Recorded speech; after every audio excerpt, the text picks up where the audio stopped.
see.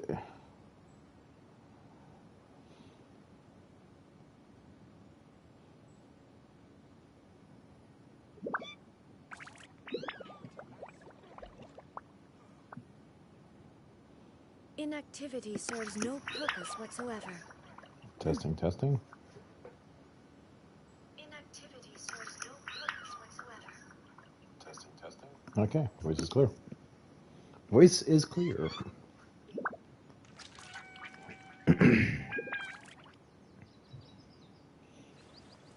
Blink.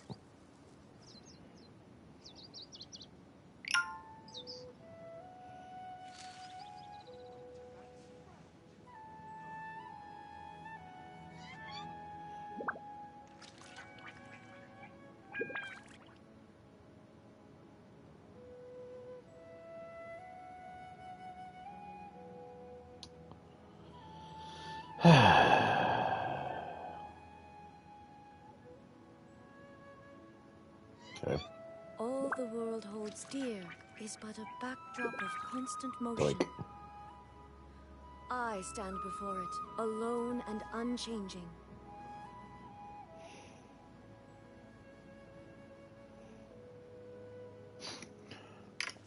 Alrighty. I would have been on sooner, but wind is really bad over here. Like, light was flickering a few times earlier today, but I would say it's sort of calmed down, even though it's still whipping around at times. So, during that whole time, I'm just watching one of my streamers on my phone. At least that I don't have that screwed up my my computer or anything like that.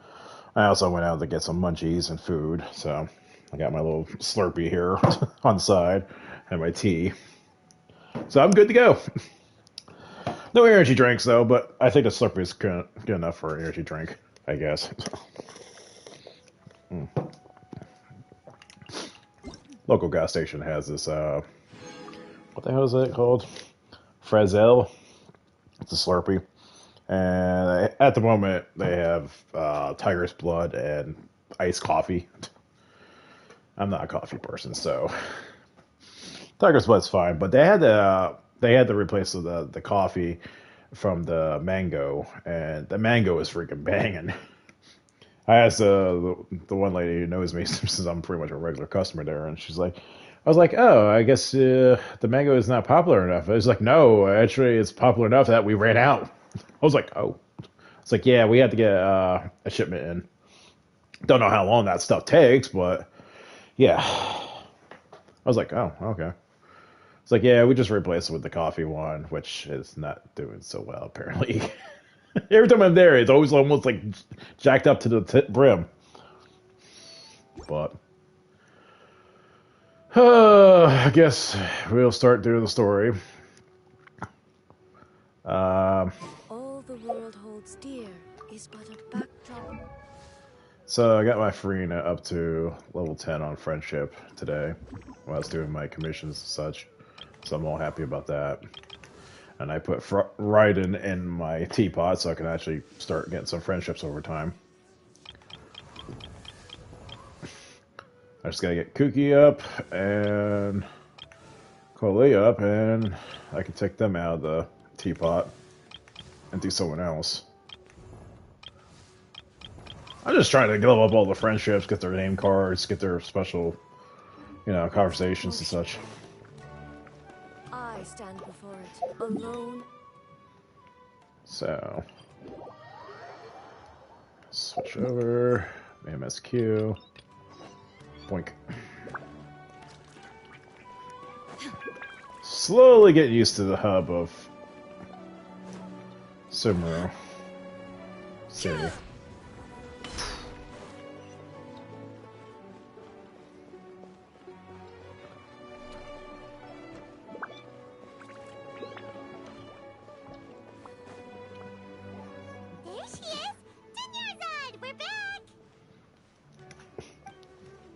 Just as promised, Traveler and Paimon. I'm so glad that you two came back to celebrate Lesser Lord Kusanali's birthday. Indeed.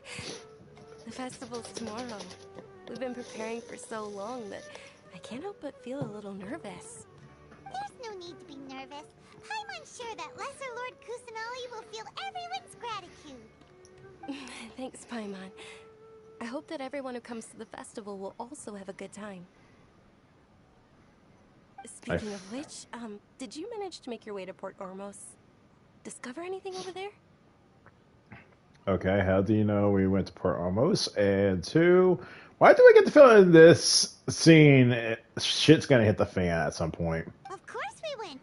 A lot of things happened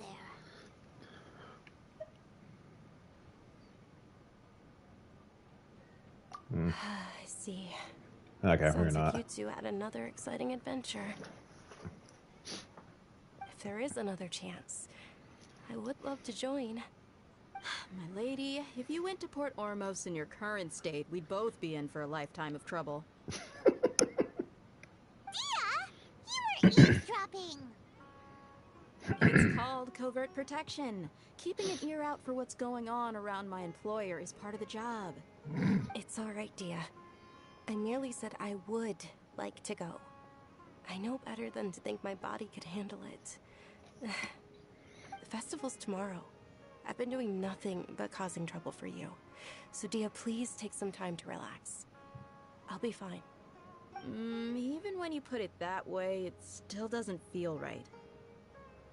Don't worry, my guardian knight. Okay, fine, but only tonight.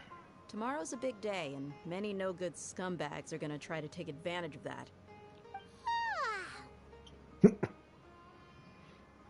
Oh, you two must be exhausted from your long journey back to the city. My apologies for not realizing this sooner.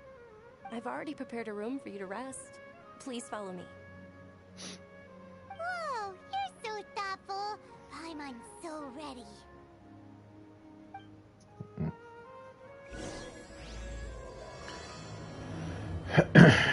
There we go.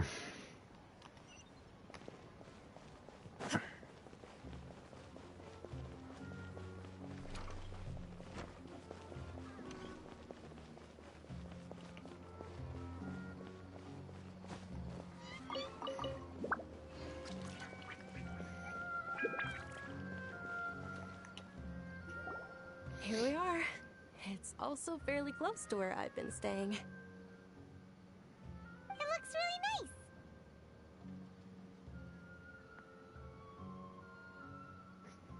nice. Not at all. Just tell me more about your adventures when you next get the chance. That's Paimon's specialty. Paimon can tell you stories next time. Oh, if you don't mind, how about we all walk around together tomorrow? All of my friends will be working the festival, and Dia is still insisting on her covert protection. Yeah.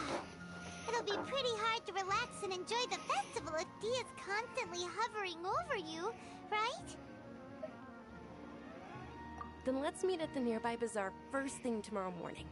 Have a great night. It's a deal. Good night, Dunyarzad. I may be too excited to fall asleep tonight. See you tomorrow. Paimon started to really look forward to the Sub-Zero festival too. Will there be lots of yummy food? Of course, no. Paimon. Thinking about food is just gonna keep Paimon up all night. The earlier we sleep, the better. Let's go inside, traveler. It's Christmas for Paimon, except it's food.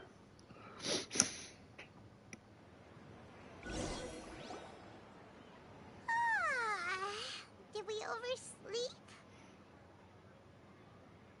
Considering the commotion. We should go meet Dunyarzad right away.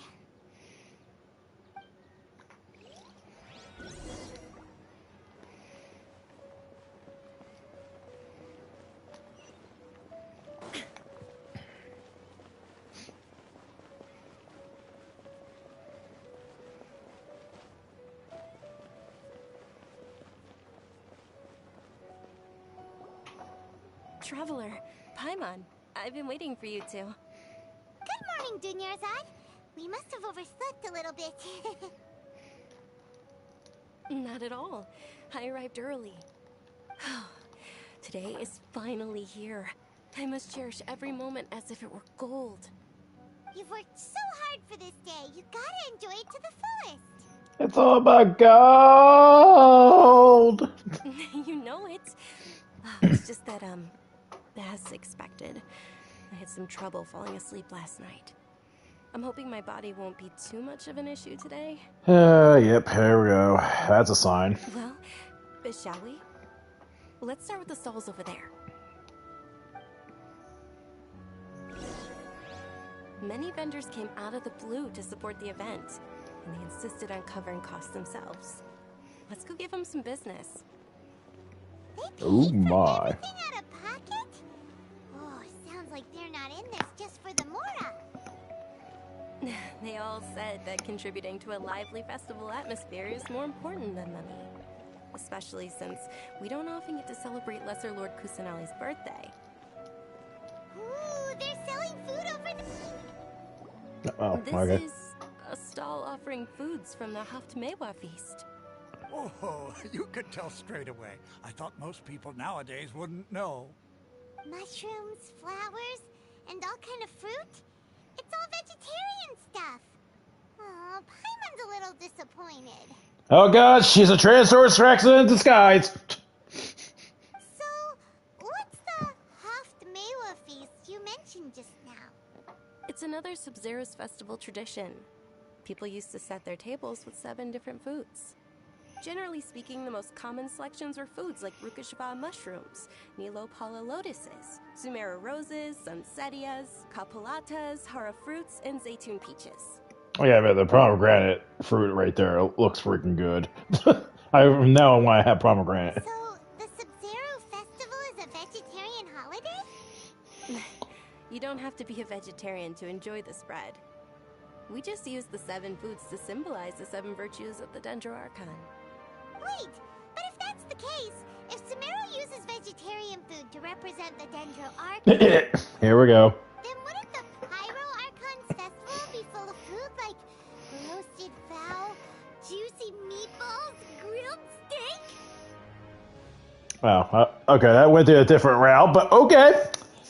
I was expecting like, oh, we're eating vegetarian food. That means we're gonna piss off the god of plants.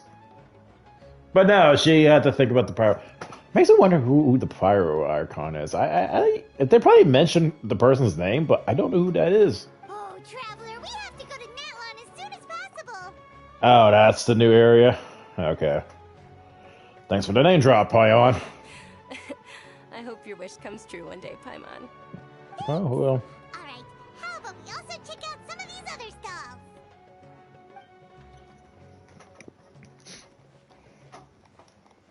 Dear customers, would you like to try your hand at alchemical divination?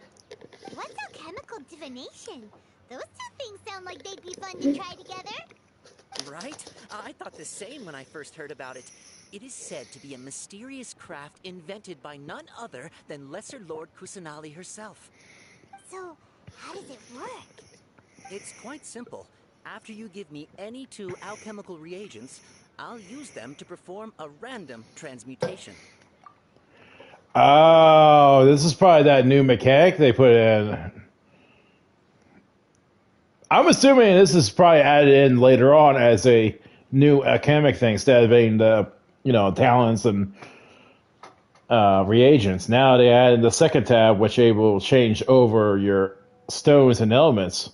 So at this time, they probably put this in, didn't they? Interesting. Sure sounds random. So random that it will probably fail. That is precisely what we need. After the transmutation fails, your one and only diviner here will interpret the remnants. Oh. Oh, are they talking about the item gear, the artifact sets? I don't know, it's been a long time since I used it. Remembering what the hell the alchemic system worked, because I remember when I came back, they added the whole artifact randomization. So I wonder if this is related to it. I don't know. Let's see. Well, according to Lesser Lord Kusanali, everything is interconnected, and all that occurs can be traced back to fate. You could say this is a pearl of old wisdom. Why does everything sound so much more credible when Dunyarzad says it? Are you guys working together? So that's the true wisdom behind it. This young lady sure knows her stuff. So, how about it? Want to give it a try? Oh, never mind.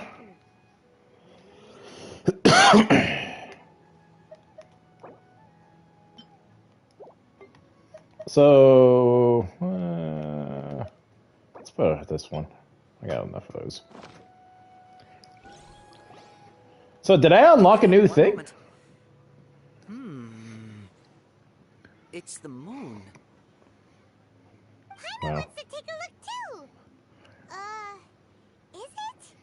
It looks more like a pie that Paimon bit into. Of course. Generally speaking, the moon signifies... It means... Wait a moment. Is he really looking it up in a book? Oh, I remember now.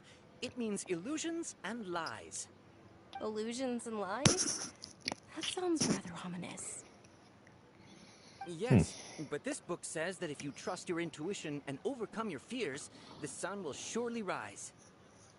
He's not even trying to hide his book anymore. Naturally, fate will only ever show you the beginning of a journey. It is up to you to forge your own ending. Oh, thank you so much. I'll keep that in mind. Oh, it's nothing. I'm just learning as I go. Guess that was still pretty interesting. Okay, on to the next stall. Okay, never mind. Ixnay where I just said. Zero's festival was very lively a long, long time ago. Large flower carriages used to parade through the city. As they headed towards Port Ormos, people would throw flowers, candy, and liquor all along the way. Dunyarzad's eyes are sparkling right now. I wish I could have seen that spectacle. But if you ask me, I'm sure Nilu's dance of Sub-Zeros would be just as impressive.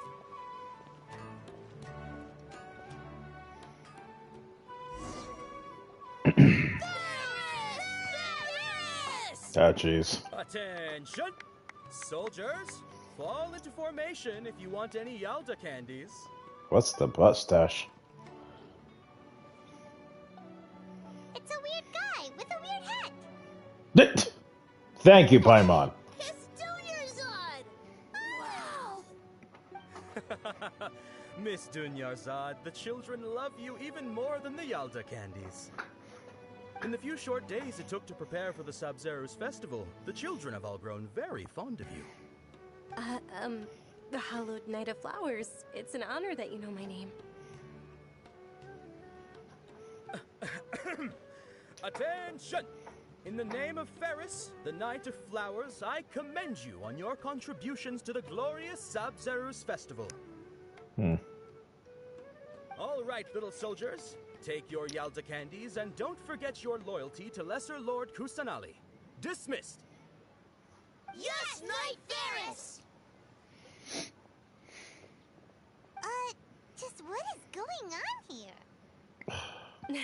Ferris, the Night of Flowers, is another Sub-Zero's festival icon, and one immensely popular with children. In the past, the actor portraying Ferris would also sit on a flower carriage. It's all thanks to Miss Dunyarzad's sponsorship that the children can make such wonderful memories today. As are we to you, Vihar. Oh, not at all. Oh, speaking of tradition, do you want some Yalda candies? They're a festival staple, and I happen to have some boxes readied here. Take a look and pick whichever one you want. I think Farina will probably take it because, you know, I heard she likes sweets. Whichever one. Don't these boxes all look the same? Blue. That is the fun part. Each box contains a random flavor. It's up to the luck of the draw. Flavors include lavender melon, hara fruit, sunsetia. Ooh, those all sound pretty good. And there's also lizard tail and oni kabuto. Huh? What's up with those two flavors? Oni Kabuto is a little spicier than Lizard Tail. Dunyarzad, you tried them before? Traveler, help Paimon pick one. Paimon wants the Sunsetia flavor. Don't blame me much. Paimon believes in you. Well, you're doomed. I also believe in your intuition. Can I use my Great. elemental These sight? boxes of candy are numbered 1 to 5 from left to right. Which one do you want?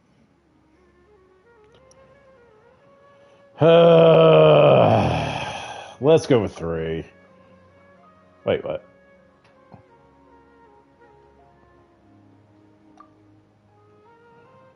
Okay, apparently that's... Attention! That's unfortunately lavender melon. Oh, Paimon thought you survived so many epic battles because you had incredible luck. But looks like Paimon was wrong. The Sunsetia flavored candy was in box number 4. How about this? The most important thing is that everyone has a good time at the festival. So please, take both boxes. Really? Thanks a lot, Knight of Candies. It's Night of Flowers. Night of Candies. Paimon really wilted the carriageless Knight of Flowers.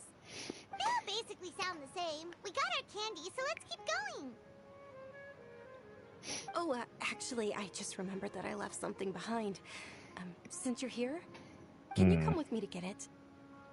Dunyarzad, you probably forgot because you're so excited about the Sub-Zero's festival. Or she's half asleep. How embarrassing.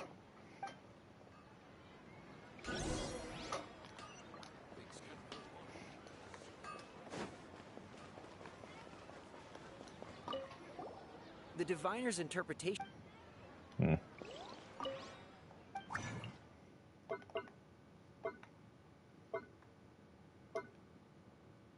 Maybe. I don't know.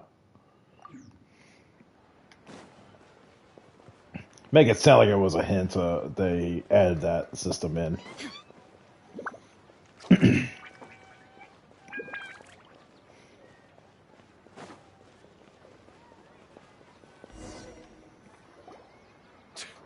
We're too late. Who knew the little lady was such an early riser? I know, right? Hey, wait a minute. Boss, isn't that her? Ah, shit. Oh, that most certainly is. We're in luck. She's walking right into our clutches. Really, dude? You want to mess with me? Termites don't look like they're up to any good. Who are you? I don't believe the Homayanis hired you. That's right. We haven't received any of their mora, but I wonder how much the Homayanis would shell out to get you back. They're a gang of kidnappers! Traveler, hurry and protect Dunyarzad! Did you scumbags even consider that the Homayanis might have hired a merc that outclasses you? You're... Dia! Dia the Flame Maid! No wonder we mercs haven't heard anything about you for so long. You sold your unruly mane to the highest bidder. Don't speak so disrespectfully. My family started working with her as gratitude for her past kindness to us. Don't worry about it, my lady. Just some friendly banter between mercs. One punch and those rabid dogs will expose themselves. Oh, I get to play as her? Aren't your claws all dull by now? Don't get too cocky!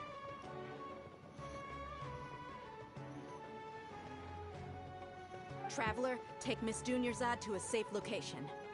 No, we're gonna stay and help. There's too many of them.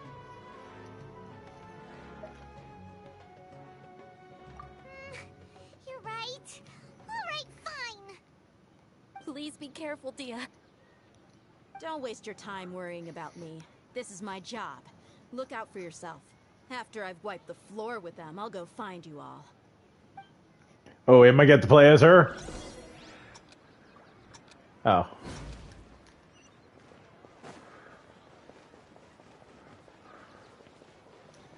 You know, this would be much easier if I had Kiara for this.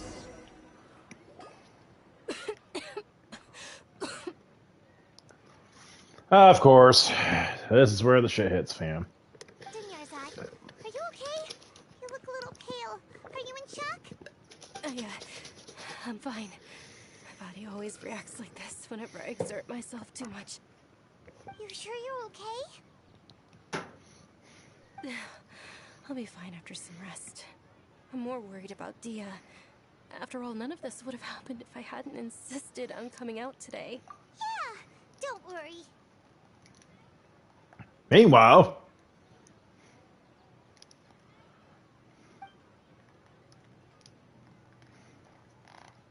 My lady, traveler, found ya. Dia! You took care of them so fast! Any more of them? Or rather, did anyone follow you? Dia, your arm. Oh, this? I'm fine. It's just a scratch. Normally, they wouldn't have been able to land a hit on me at all, but I'm still getting used to this new greatsword. Please, let me take a closer look. Come on, it's nothing. Us mercs aren't as fragile as you think. Hold on, you said something about a new greatsword. What happened to the one you were using before? About that. Well, I sold it, because I was low on Mora. Stuff like this happens every now and then. aka she actually gotcha her actual weapon. It can't be. The anonymous donation that was used for the venue's final round of preparations?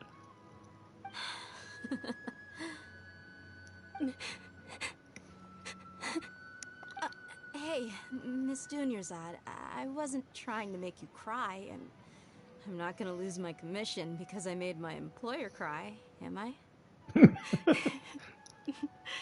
Okay, making your employer cry won't affect your commission, but selling your weapon without permission and getting hurt?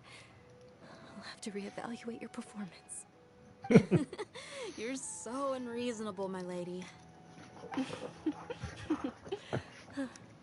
Thank you very much, Dia. Don't be like that. I get embarrassed really easily.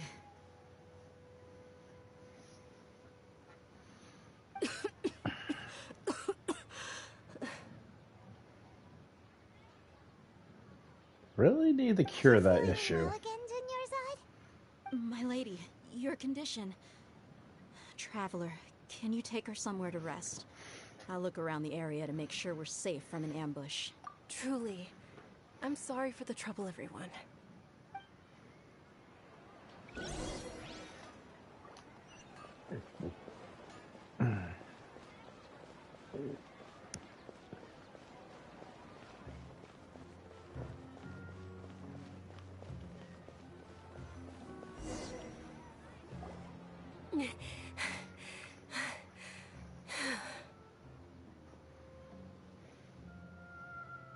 Are you feeling better, Dunyarzad? Yes, much better. Just give me a few moments and I'll be good to go. I didn't realize you were concerned about it. I guess I shouldn't continue to keep it a secret. Well, oh shit. I was actually born with Elazar. It's terminal. What Can't is with believe this? it's Elazar. Oh, you've already heard of Elazar. In that case, you probably know about its severity. So that's the scales that's forming around her. Sumeru's current medical advancements still haven't been able to find a cure. The disease's progression can only be delayed through environmental therapy. Dunyarzad. There's no need to be sad. I've always lived with Elazar and I came to terms with it a long time ago. Compared to the simple fact that I'm afflicted with this, its effects on my life have been much more painful. I know that my family loves me dearly. They've done all they can to provide the best environment for me so that I can live for that much longer. However, I know I will one day succumb to this. Did you know? Before I ran away from home this time, the world outside of my home didn't even know that I existed. Since I was a child, all I could do was sit on my bed and stare at everything outside of my window. I'm sure my family's worried and disappointed in me for running away, but I just didn't want to have any regrets. I wanted to meet other people. To me, there's nothing more beautiful than being able to meet and speak with others. Not to mention the incredible time spent preparing for the festival. The joy on everyone's faces here, and all the support I've received from friends like Dia. This way, when my final day does arrive, it will be less sorrowful. At the very least, many people will remember that I once existed in this world, right? As long as you don't forget Paimon. Paimon also won't forget about you. No. Even if you forget Paimon, Paimon will still remember you. Thank you two so much. I apologize for the depressing conversation. This is out of character for me. To be honest, Lesser Lord Kusanali gave me the courage to do all of this. If it weren't for her encouragement, I wouldn't have taken that first step. Thanks. There will always be frustrations in life, but I know that the point of living is not to leave behind any regrets. Oh, right. Isn't it almost time? Huh? Almost time for what? Really, Paimon? Isn't the Dance of Sub-Zeros about to begin? It's the part of the festival that I've been looking forward to the most. Nilu will recreate that legendary scene with her most splendid dancing. And the Sub-Zeros festival will conclude amid everyone's applause and blessings. And with that, my wish will also... Then what are we waiting for? Let's go to the stage! Okay, that was a weird We abrupt. should still make it in time. And re-race. That should have been the timer.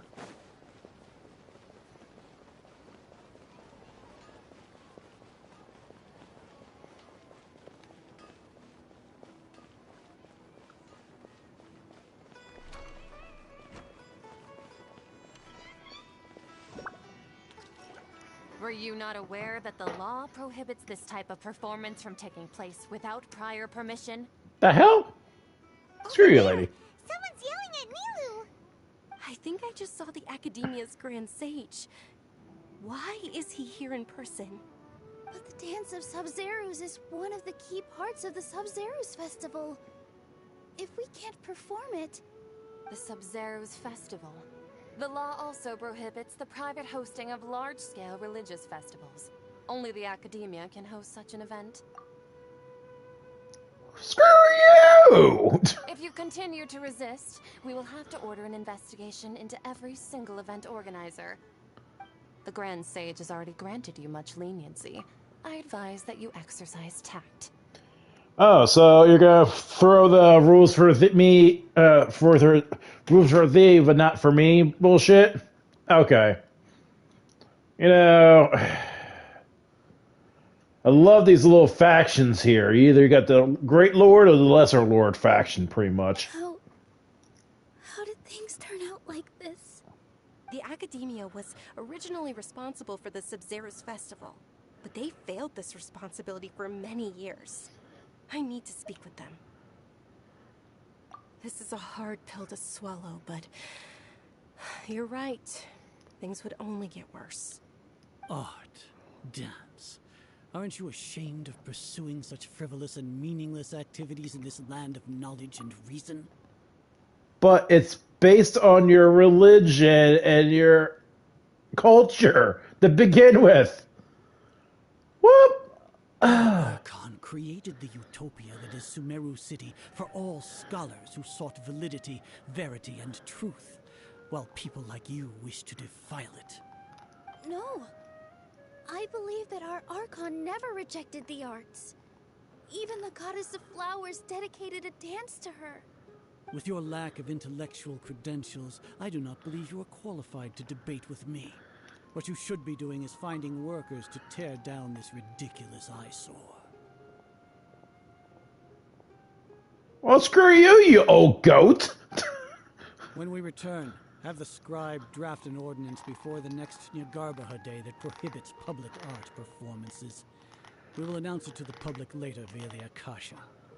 Understood. I will inform him when I return. Okay. Veto this guy out of the friggin' sect. Out. Out. The Sub-Zeros Festival. Go celebrate the birth of that god to your heart's content. Nilu, are you okay? Oh, Dunyarzad. You all saw that just now? The Grand Sage ordered us to stop the performance. Yeah. Let's go somewhere the Academia can't find us and perform there. But how do we let everyone know?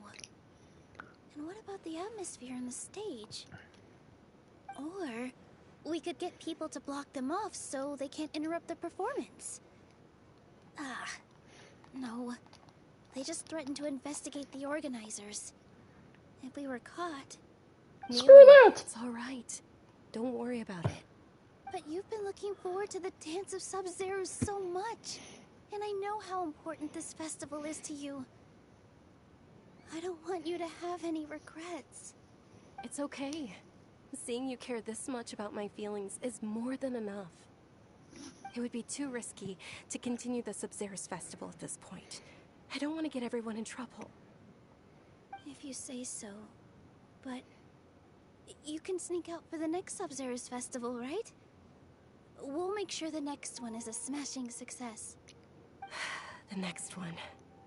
That's a red flag. Yes. Okay. It's a promise. It will be a smashing success. Yeah, it's a red flag. She ain't gonna live, is she? I can't believe this is how things turned out. Those heartless geezers. Thank you, Paimon. It really is okay. There's nothing we can do about it. Still, I'd be lying if I said I had no regrets. I would have loved to see Milu's dance.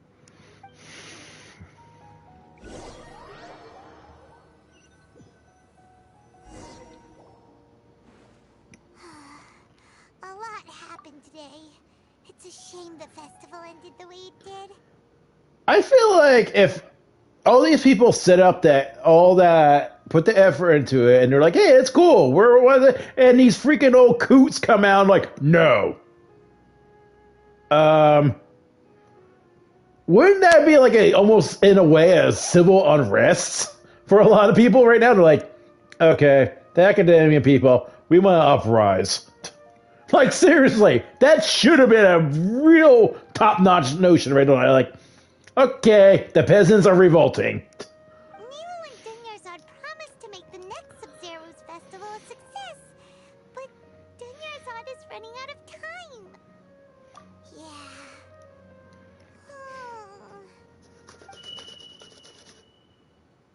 Beep. Burp, burp, burp, burp. Damn it, Catherine, go away. The hell? Project has entered its most critical phase. Power has begun to flow from... Who's playing doctor here?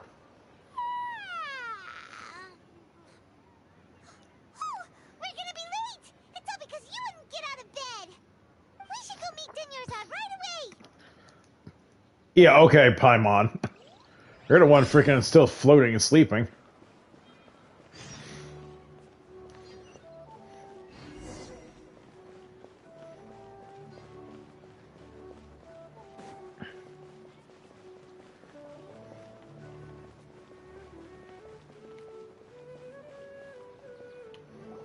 Good morning, Dunyarzad. Sorry we're late. Not at all. I arrived early. You seem kinda tired. Did you not get enough sleep? I'm doing well. There's no need to worry. Shall we go? Let's start with the stalls over there. Sure! Traveler? Why are you just standing there? Let's get going! Did we have Groundhog's Day? Ooh, they're selling food over that way! Let's go take a look! Okay, we're getting mind fucked here.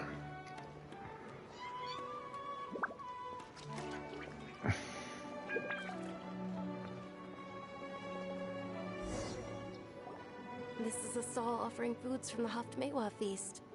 You are quite well informed, miss. I thought most people nowadays wouldn't know. They're all plants! Oh, Paimon's a little disappointed. Actually, what is the Haftmewa feast you mentioned just now? It's one of the Sub-Zero's festival's traditions. People used to set their tables with 7 different foods to symbolize the 7 virtues of the Dendro Archon. Appear to be in the form of the moon. Really? Paimon thought it looked like some kind of food. The moon signifies... It's escaping me for now. Wait a moment.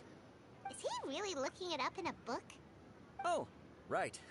It means illusions and lies. But if you trust your intuition and overcome your fears, the sun will Understood. I'll keep that in mind.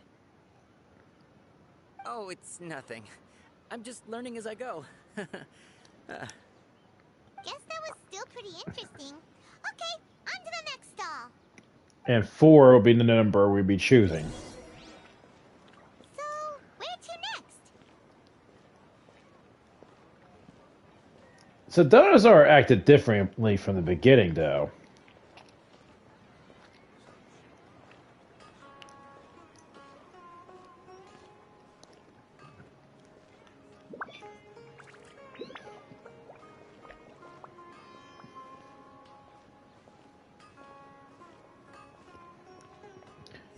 You know, this kind of reminds me of Xena Warrior Princess. They had a Groundhog's Day episode. All right, soldiers. Now that you have your Yalda candies, don't forget your loyalty to Lesser Lord Kusanali. Dismissed. Yes, Knight Ferris! What's going on? Is this a play? Ferris, the Knight of Flowers, is another... Okay. Oh, do you want some Yalda candy? What's the pick? Ooh! And there's also lizard tail. Traveler, help us! Great! These boxes of candy are numbered 1... 4. Ah, excellently chosen. Number 4 is indeed Sunsetia. Paimon bet you had incredible luck, and Paimon was right!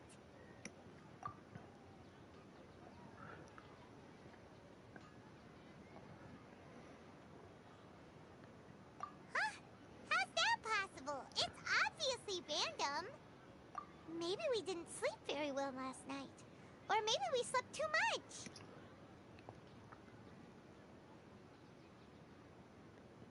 Oh, sure. We're gonna beat up those guys. You're just gonna walk off like that? And we're gonna go beat the shit out of those guys. Oh, is that actual secret achievement if you actually do it right? Oh, they give you a cheat code. And then we're gonna go beat the crap out of those guys.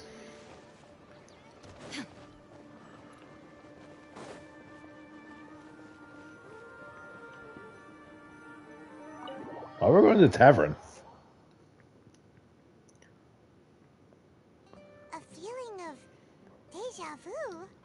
Oh, Paimon knows what that is. It's when you feel like you've already experienced whatever is going on.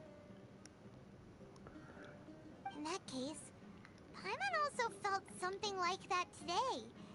But that's just our brains playing tricks on us, isn't it? Nope. So, why'd you run here in such a hurry?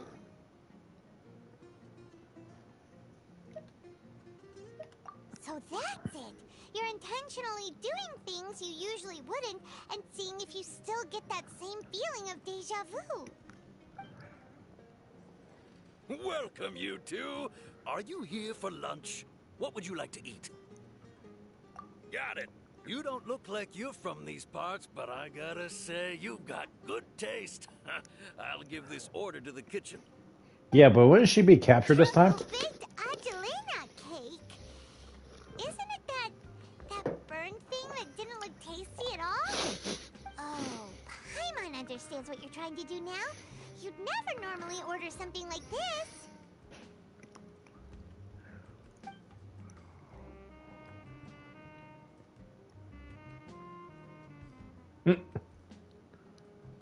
That thing? Are you really gonna eat it? Isn't this going a bit too far? Ah! How was it? The look on your face is telling Paimon that it tasted awful. Then, you mean... That's impossible! We were just talking about how gross it looked! So, would this be a case of taste bud deja vu?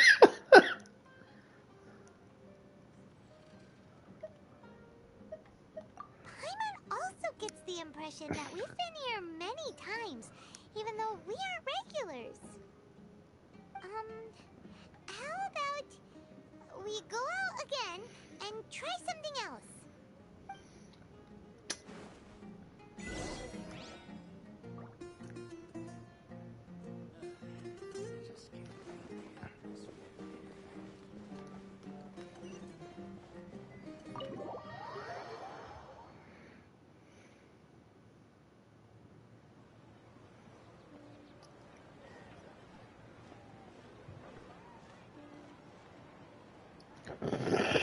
Dinnerside is sitting by yourself on that bench over there. Okay, she didn't get kidnapped this time. But this is after the potential kidnap. Dinnerside, we meet again. Why are you sitting here all by yourself? Oh, I ran into some kidnappers just now, but thankfully Dia came to my rescue. I started to feel unwell after that, so... So this is without us. Kidnappers? Oh my goodness, are you hurt? I'm okay. Dia's arm got scratched, but it isn't serious. Whew. That's a big relief. But, Dunyarzad, you seem a little down today. It's the Sumeru's festival, and you've been looking forward to it so much. Not at all. I've always been like this. Excessive physical exertion or strong emotions tend to aggravate my illness. Besides, no matter how amazing today may be, it is but a single day. After however many more days, my time will come to an end. Paimon doesn't quite follow you, and Paimon feels like something's really got you down right now. It really is fine. I don't mind.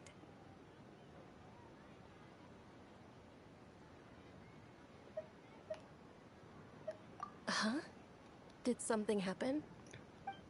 Dunyarzad, have you ever felt deja vu?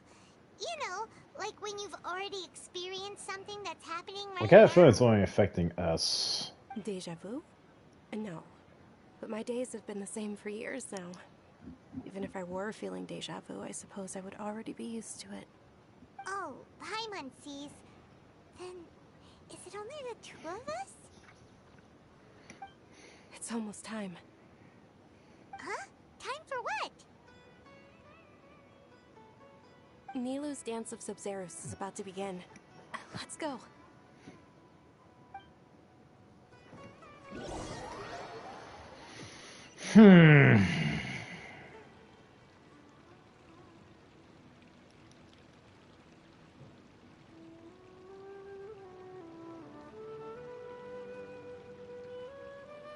With your lack of intellectual credentials, I do not believe you are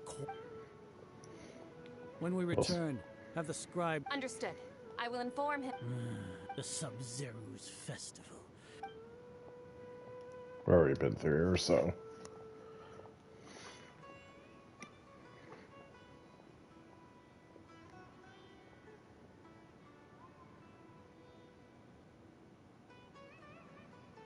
Nilou, are you okay? Oh, Dunyarzad. The Grand Sage ordered us to stop the performance. It's okay. There's nothing we can do about it. But you've been really looking forward to this. I don't want you to have any regrets. It truly is unfortunate, but I don't want to cause trouble for anyone. Didn't the Grand Sage say that he might investigate the organizers? True, but... well, okay. I'll just have to try again next year. The next festival. I probably won't be around by then. Wait, what did you just say? No, nothing. I'll be heading back to rest. Thank you for your help, everyone. Paimon can't believe what those heartless geezers did!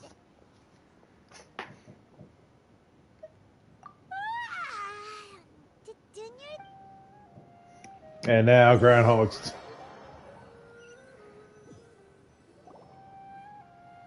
So, in the end, you still couldn't figure out what that deja vu feeling was all about?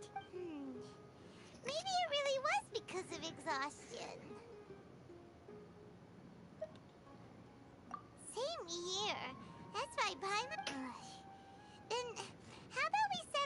get a good night's sleep. For now, we can chalk things up to exhaustion. We can do more thinking tomorrow. Observing a modest drop in the output of Nyama energy, but values still remain within normal parameters. Continue to monitor for variances in the data and find the cause as soon as possible. So we are in the Matrix!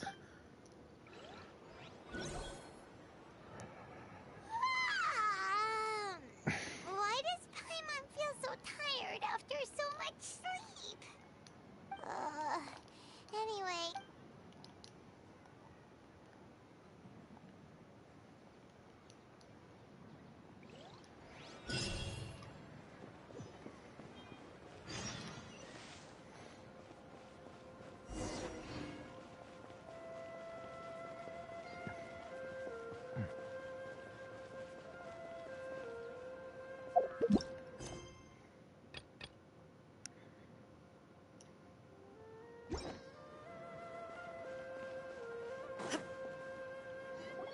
Good morning, Dinyarzad. Sorry to keep you waiting. Not at all. I arrived early. Yeah, she don't sound happy about it. Huh? Paimon thinks you sound kinda tired. Did you not get enough sleep? I'm doing well. There's no need to worry. Shall we go? Let's start with the stalls over there. She knows.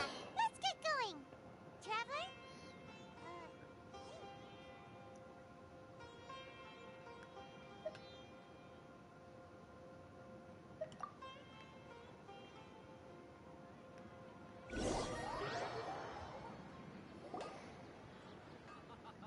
It's all thanks to Miss Dunyarzad's sponsorship that the children can enjoy the Sub-Zero's festival. Oh, are you interested in Yalda candies? I have some... Not much. It's not that simple. Each box contains a... And there's also lizard... Huh? No problem. These boxes of candy are numbered 1 to 5 from left to right. Which one do you want? Number 4, number 4, number 4, number 4, number 4, number 4. Oh, I like your confidence. No hesitation at all.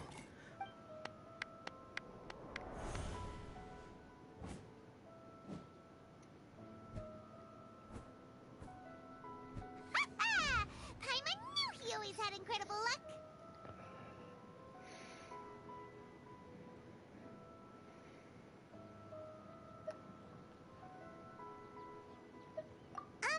Paimon's not really interested in the other flavors.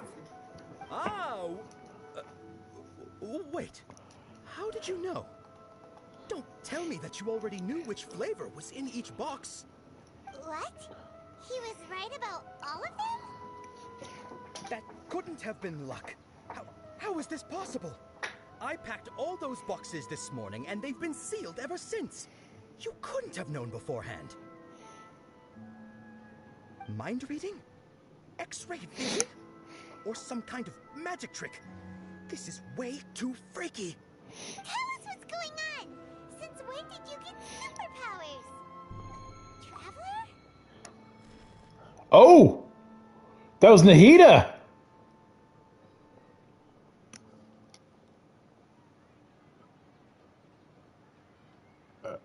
She's fucking with us. Why? Hey, where are you going?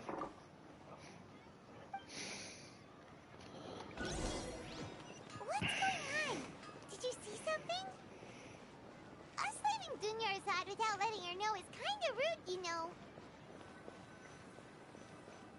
Yeah, well.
traveler.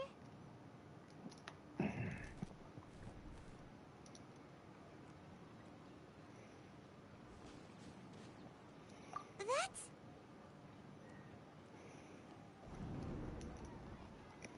The hell? Bird's not there anymore.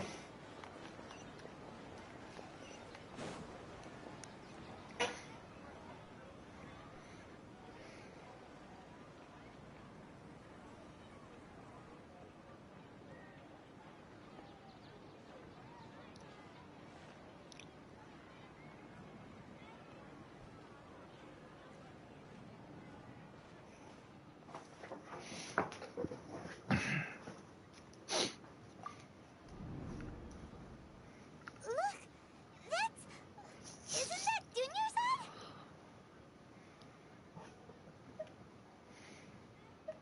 What's happening here? Why are there two Dunyarzads? You already know that this isn't your first Sub-Zero's festival, don't you? I'm sure you already know how to use this. A knowledge capsule? Where did you get it? What's inside? You should use it too, Paimon. You know Paimon? Well, this seems kinda sketchy, but Paimon feels like this is what we should do.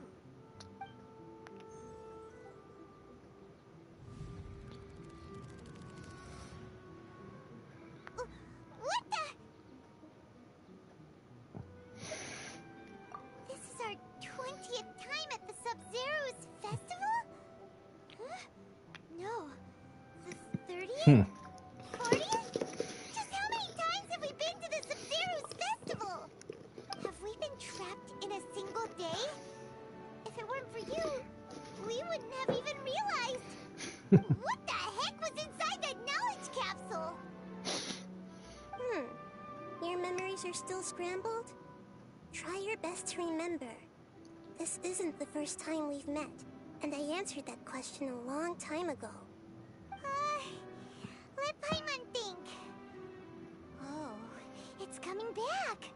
Meeting you was the real catalyst for restoring our memories, and the knowledge capsule was just your means of showing our minds the way. What about everyone else? Why are you only helping the two of us? Your sense of deja vu is stronger than everyone else's, yes? As for an explanation, you two received the blessing of Dendro, and you also have special, sensitive constitutions. It was as if a single sheet of paper was separating those memories from your consciousness. A familiar question. I think this is the 7th time you asked that. As you can see, she isn't doing well. You probably sensed it too. The Dunyarzad you were just with is different from the first Dunyarzad you met. That first Dunyarzad is in front of you right now, and she doesn't have a lot of time left.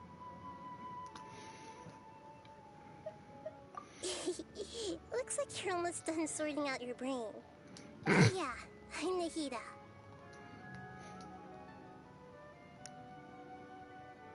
Good. You passed the test. What's happening? You can awaken our memories, and you seem like you know what's going on. Oh, wait. Please don't tell Paimon even you don't know. Everything in this world runs in a loop. This cycle is called a samsara. You, me, and everyone else are all stuck inside a one-day samsara. As for the truth, that's on you to find out. If you were told the truth instead of discovering it yourselves, it would literally blow your minds. I don't know how you'd be after that. Nice. I can only give you surface-level help, like bits of information and subtle hints. For the rest of the time, I'll be doing all I can to slow down Dunyarzad's illness. She looks like she isn't doing well at all. Her illness gets worse after each Sub-Zero's festival. If we can break out of the samsara, I might be able to save her. But as things are right now, she's just a small bird in the sky that's about to lose its last feathers. All I can do is raise a gale to delay her fall. You sure love to use weird analogies. Analogies are wonderful tools.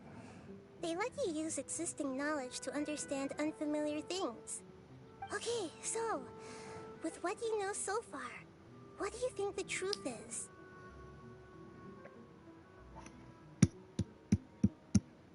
That.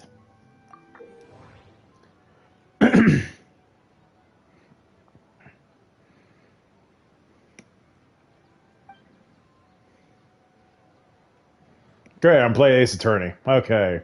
We're going Ace Attorney 5 here.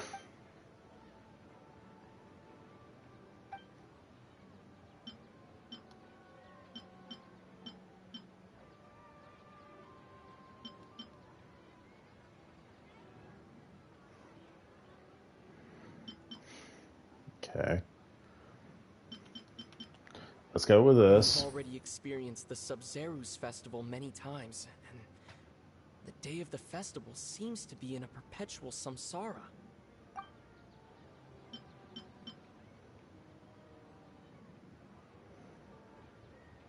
What's happening right now seems to have happened before.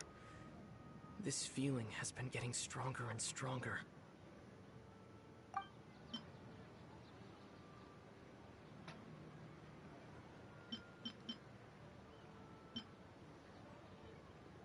The moon, illusions, and lies. What do they all mean?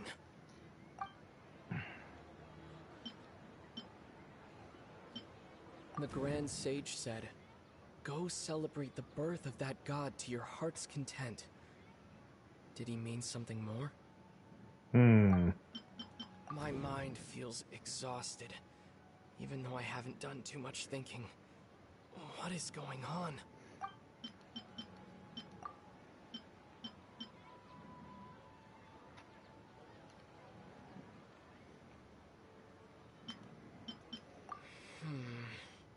I can't seem to cohere.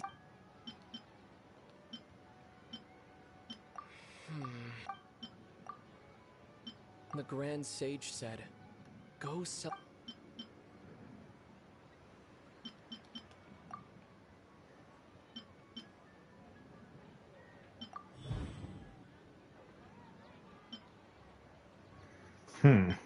That should be it. The flow of time is endlessly cycling within one single day.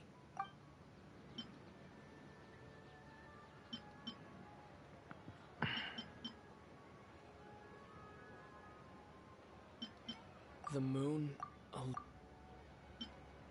That doesn't sound right. The Grand Sage...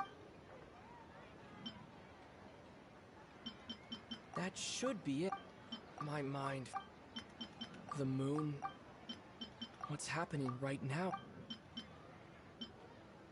That doesn't sound right. We've already experienced this. The Grand Sage said... That should be it. A time loop. You've given similarly wrong answers in the past. A pity. Still the wrong answer? Paimon thought that made a lot of sense. It feels like time's just repeating itself. A simple time loop can't explain some of the phenomena. You two are still missing a lot of information. The Sub-Zeru's festival is happening every day, but that doesn't mean we can waste an infinite amount of them.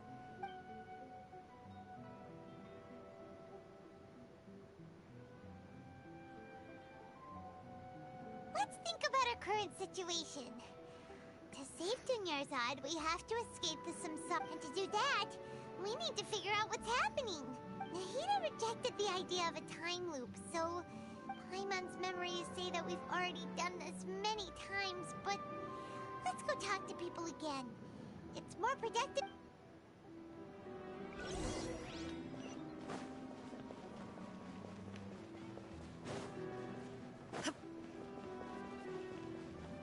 think I might have botched it up.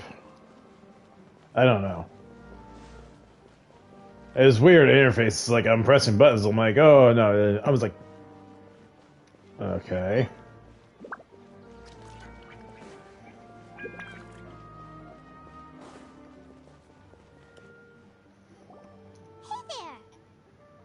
Hey, it's you guys again. Where's your cultural friend? She's feeling a little unwell. I see. Did you come back to buy something? I guarantee the freshness of my products. I harvested them from the forest just yesterday. Huh? What brought this about? I hurried back from the forest yesterday, and I'm selling produce here today. I haven't felt anything strange. To put it another way, if you really think about it, was yesterday truly yesterday? Did you actually come back from the forest yesterday? What kind of philosophical nonsense? Objection! Are you two daydreaming? Didn't you know that no one dreams in Sumeru? Go somewhere else if you want to find someone to daydream with. I forgot about that. He actually has a point. Is this a dream? Is everyone dreaming? True. It's so weird that people here don't dream. Why They is don't. that? Again. If this all really were just a dream, we would have woken up a long time ago. Let's keep asking around.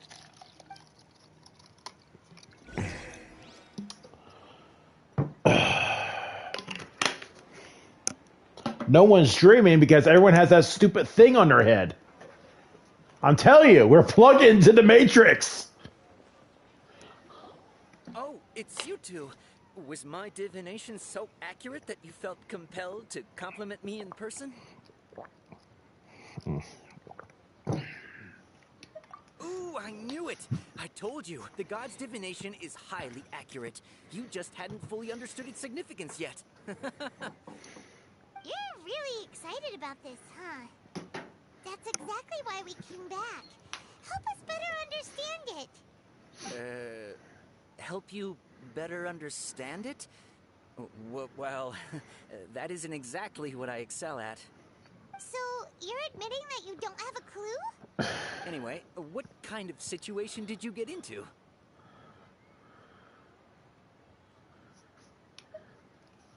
Huh? Hold on a second. I thought you guys just lost your wallet or fell for a scam.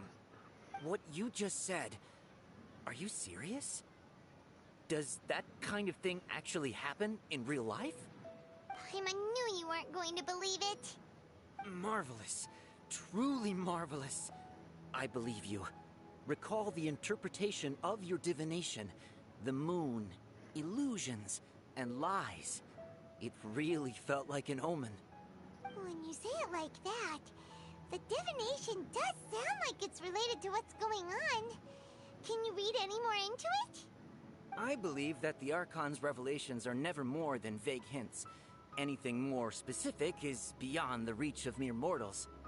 The book only says, if you trust your instincts and overcome your fears, the sun will surely rise. So that's how it is. Looks like fortune-telling is just fortune-telling. It's no good for practical problems. We haven't made any progress. Who else can we talk to? Paimon remembers that we tried talking to her a couple of times, but she always thinks we're playing pranks on her. You think she'll brush us off again? Yeah, if we tap into Dia's strong sense of responsibility as a mercenary, then she'll definitely take us seriously. At this time of day, Dia's probably just finished beating up those kidnappers. Let's go find her.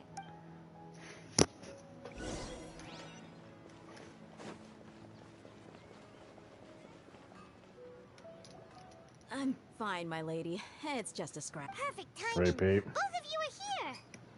Paimon, Traveler, you came at just the right time. Listen, there was a dangerous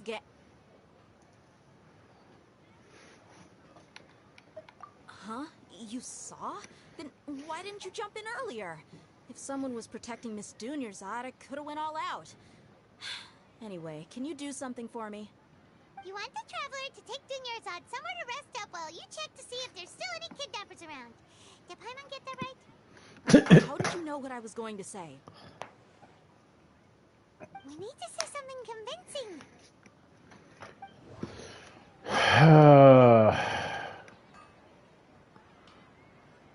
Dia sold her greatsword to raise additional funds. And then she was injured.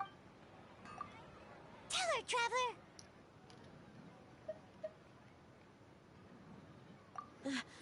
I didn't tell anyone about that.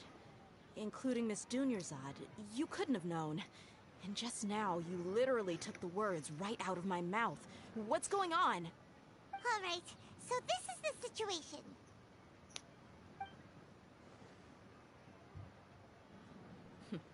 It's kinda hard to believe what you just told me. First, let me make something clear. Most of us desert dwellers might not be the scholarly type, but we do have basic common sense. She's quieter than usual. Uninterested in anything and really gloomy. Yeah, she isn't the same as before, but her parents said that this is how she was like at first. Huh? At first? I don't quite understand what you're all talking about. I'll go rest on the bench over there. My lady, are you angry? Don't worry, we'll repeat this later. All right, I'll give you the benefit of the doubt since you knew about my greatsword. Let's make this a quick trip. Miss Dunyarzad isn't completely safe here.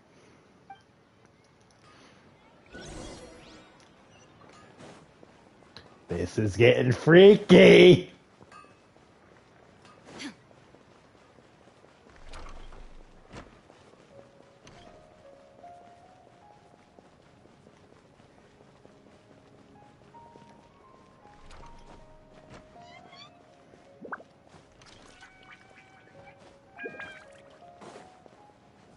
Boink.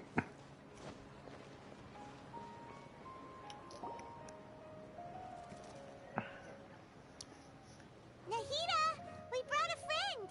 Are you busy? I thought I told you that it won't help to bring anyone here. We just wanted her to see the real Dunyarzad's condition. The real Dunyarzad? Where and who are you talking to? That's what I thought. It's like, is she actually gonna see him? Huh? I told you that you two are special. Other people can't see me or Miss Dunyarzad here. What if we somehow use our fusion?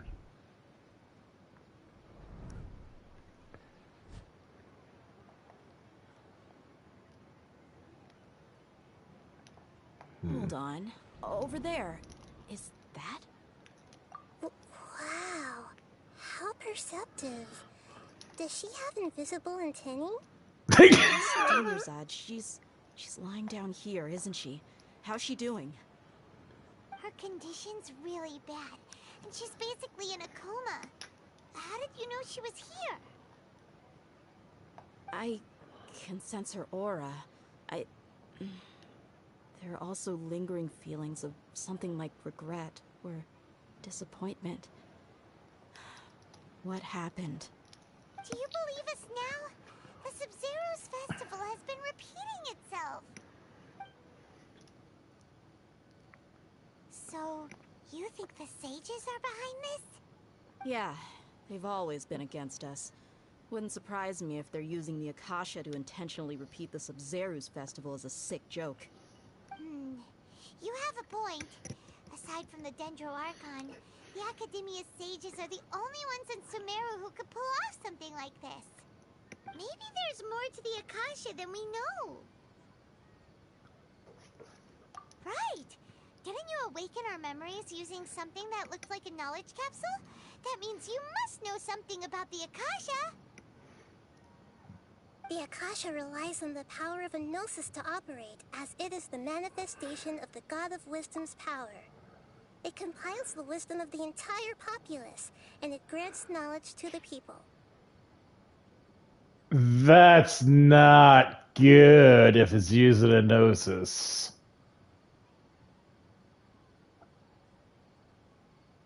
And why do I get the feeling Fatui is somehow involved? Gnosis could do that?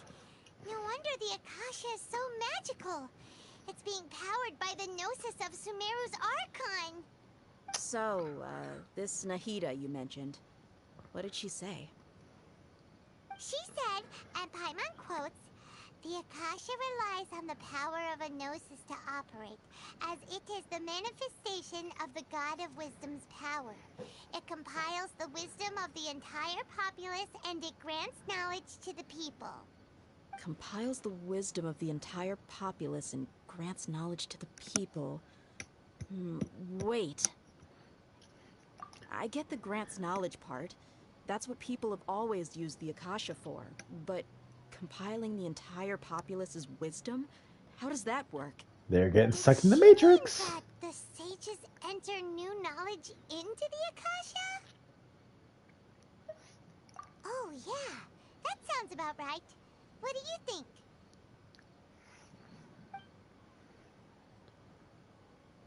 Come on. People in Sumeru don't dream. Because they're always dreaming. That doesn't sound right. Really? Okay, Nahida said the Akasha relies on the power of a gnosis to operate, as it is the manifestation of the God of Wisdom's power. It compiles the... My mind feels exhausted. What's happening right now seems to have happened before. This feeling... You mean the Akasha is causing our mental fatigue? Huh. Now that I think about it, my head's been feeling unusually heavy. When the desert dwellers set off on their quest for knowledge, a sage once said, knowledge always comes at a price. Compiling the entire country's knowledge. You think the Akasha pulled a 180 and is extracting information from us? Who knows? The Akasha can put knowledge into our heads, so who's to say that it can't also poke around in there? We don't know any specifics. What's the point of doing something like that? Just think about it. If you could combine the knowledge of every single person in Sumeru, then you can basically turn Sumeru City into a single massive brain. This hive mind could make breakthroughs in problems that even the smartest geniuses can't crack. An excellent deduction. And the analogy comparing Sumeru City to a massive brain? I love it. In that case, we should take off our Akasha terminals right away. Maybe that'll solve this problem. Yeah, I was only wearing this for show in the first place. Didn't expect the sages to cook up such a conspiracy. Mark my words, when this is over, I'm getting evidence and exposing this whole thing to the public. How does everyone feel? Huh? What is it?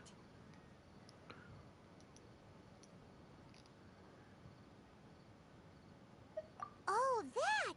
Paimon knows what you're talking about. It's a single soft beep that sounds like it's coming from the Akasha terminal. The sound of a beep. Could it be a prompt tone for when the Akasha is operating? That's probably an important clue. We weren't using our terminals, but we heard a beep anyway.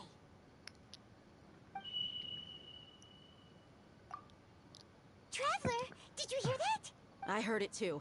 Our ears aren't messing with us. There was definitely a beep, but it sounded like it was coming from inside my head. We took off our Akasha terminals.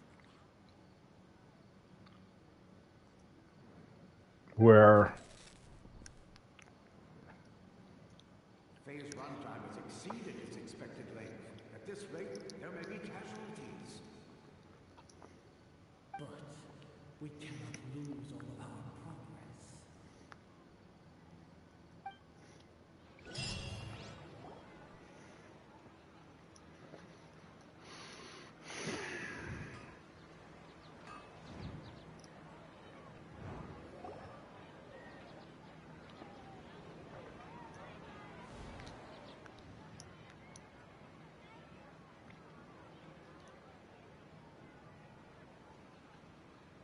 Paimon remembers everything! Here we go again. Good. You adapted quickly this time.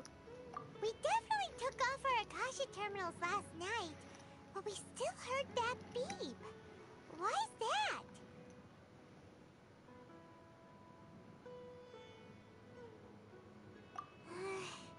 But now we can at least confirm one thing. The Akasha definitely has something to do with whatever's trapping us in this cycle. Oh, Paimon doesn't get it. Why would the Akasha go this far if all it wants is everybody's wisdom? It's extremely difficult for lab rats in an experiment to understand why they're being treated the way they are. Jeez. We're lab rats, then what are you? Nahida, you've never told us anything about yourself. I guess I'm the moon. The moon? Wasn't that the... Anyway, knowing who I am won't help you get closer to the truth, so you should focus on other things. Don't get distracted and miss any clues. Okay then. Dia helped us a lot yesterday, so let's go find her. If Paimon...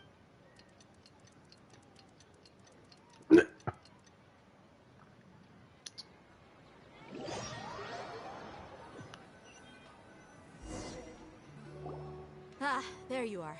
I've already taken care of those kidnappers. My lady, did you get hurt? Dia? What's wrong? Why are you both gawking at me like that? You didn't get hurt this time. Huh? What do you mean this time? Why are you so surprised that I managed to get out unscathed? Those kids were amateurs. They changed something.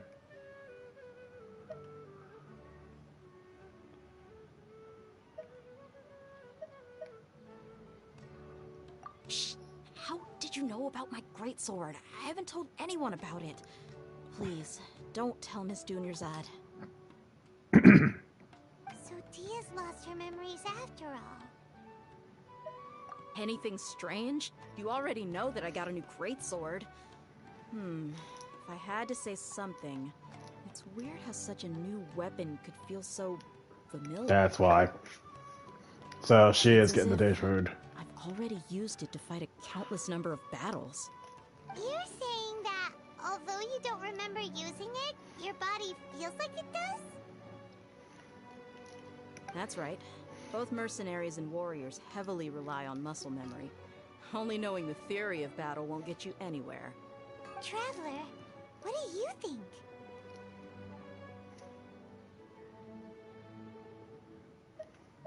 Yeah, Paimon's feeling really hopeful. Oh, you're right!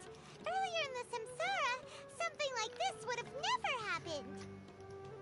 I have no clue what you two are talking about, but it's still dangerous here. So you want us to take Dunyarzad somewhere else to rest? How did you know what I was gonna say? Forget it. Go and do your thing.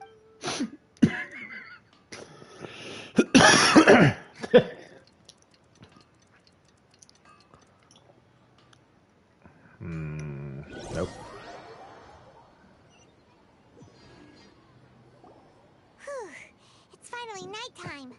Aside from Dia not getting injured, everything seems to have stayed the same. Listen, Nahida, we found out that Dia got out just fine today, even though she got injured every other time she fought the kidnappers. Do you think the Samsara has been broken? Have we saved Dunyarzad? Not that easy. Really? Good job on all that progress. Get some good sleep tonight. Hey, what kind of an answer is that? Tomorrow will come. Everyone assumes this is common knowledge, but the only way you can know that for sure is if you experience tomorrow. How many todays has it been? Is it possible that today will be followed by yesterday? Does tomorrow truly exist as anything beyond a made-up concept? It's even possible that this entire world is a lie, and the history of the whole world has just been one endless Sub-Zero's festival. Okay, no more. Paimon's brain is already shut down. In a way, it's a mockery to her. That's why it makes no sense to waste your energy thinking about things you will learn tomorrow. Get some good rest. You know, use the bathroom and flush your anxiety dookie away. Huh? Hold on, what did you just say? Did Paimon hear you correctly? Huh? People always say they feel a sense of relief after they take a duk-duk. That's why I suggested you could try that. Is that so strange? Okay, Nahida, you're so naive and cute. I can't wait to have her in the roster later. It's so strange and so against common sense that Paimon's at a loss for words. You were sounding kind of smart just a minute ago. Yeah, even though it's happy and lively at the Sub-Zero's festival every day, it feels like it's been a long time since we've really gotten to relax. Let's go back to our room. Nope. Continue the harvest. Compared to what we stand to achieve, these sacrifices are trivial. Dude, this guy's a douche.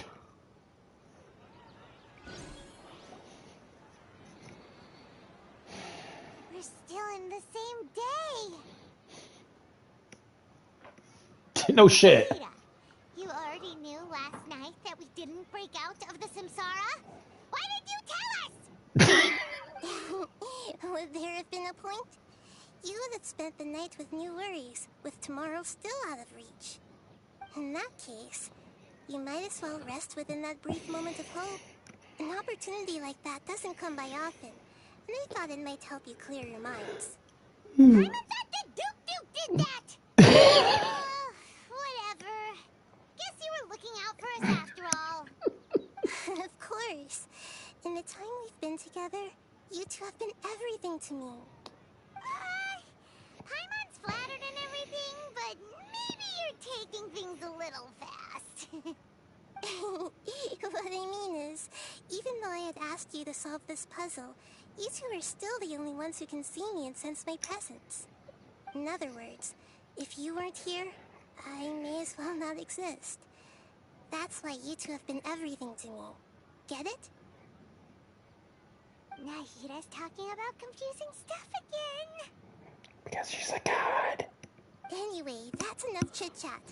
So, Traveler, did the new clues yesterday help you gain a new understanding of the situation? Huh? Why are you scrapping your previous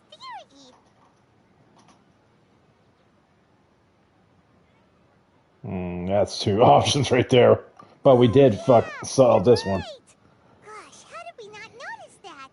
In a simple time loop, people's physical conditions should also reset. So, what's your new hypothesis?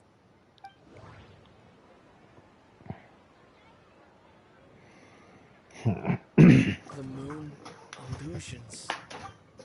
Mercenaries rely heavily on muscle memory, and Dia was able to use her experiences to avoid injury in later samsara cycles. The beep is a prompt tone for Akasha operations. We still hear it every... Okay, Nahida said the Akasha relies on the power of a gnosis to operate, as it is the manifestation of the god. We've already experienced the Sub-Zeru's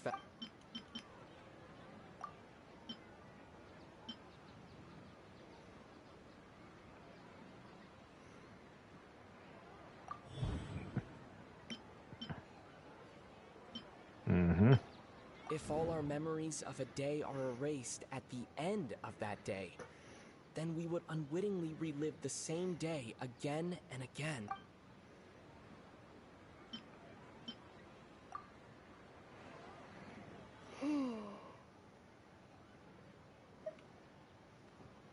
Oh, then the beep we hear every night could just be indicating the deletion of our memories.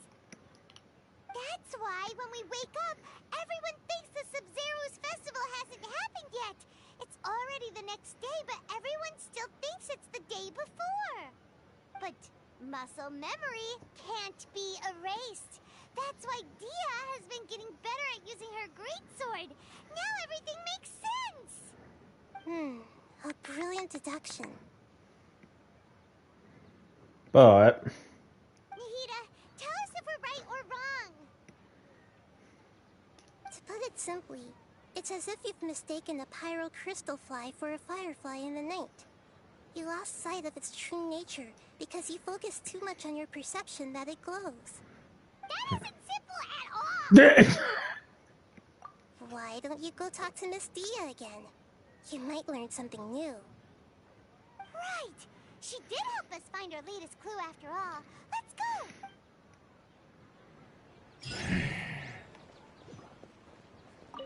We don't have many more festivals to waste.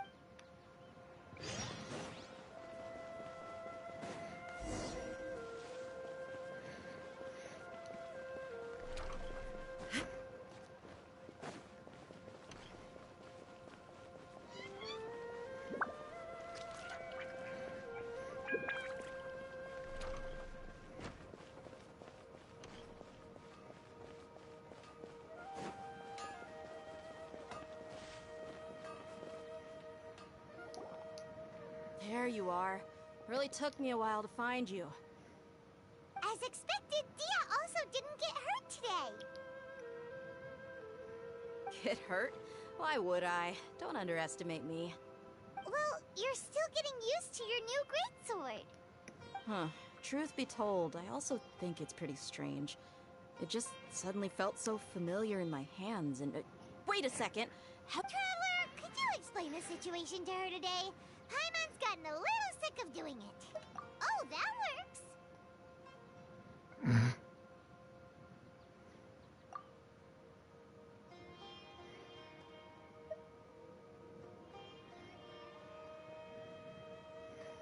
What happened to you guys while I was gone? Did you... Don't think too hard about it. Just take... Alright then, let me get this straight. You're telling me that my body's already gotten you... Yes! Your memory's being Then I'd have to disagree. That's impossible. Oh? Why do you think that? If we've actually been reliving the Sumeru's festival day after day, then what happened to the things we used? The money we spent, the food we ate?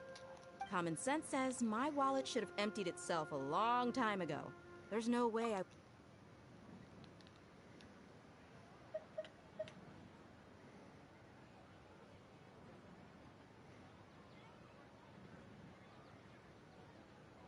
Right! They could use the Akasha to record what everyone did that day, and then use the city's resources to replenish everything! It's not very likely, but it's also not impossible. No, it is impossible. I've got proof. You have proof? Where? You two are surprisingly serious about this nonsensical discussion. Fine, I'll play along for a little longer. Come with me, Miss Dunyarzad. Please come along as well.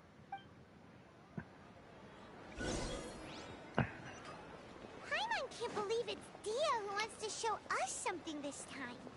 2 days ago, we were the ones taking her to see Dunyarzad. I think she might have been reprogrammed. Because we're the glitch in the Matrix right now.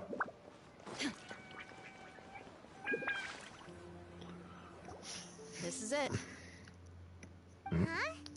This is a wooden training dummy. What about it? See those marks on the dummy? Those are the result of several days' worth of practice. Let's say the sages didn't replace it every day. Shouldn't it be hacked to pieces by now? That's true, but what if they did? Then the sages would have had to reproduce every mark I left during previous training sessions. I'm a professional fighter. My martial school has always emphasized the importance of refined control.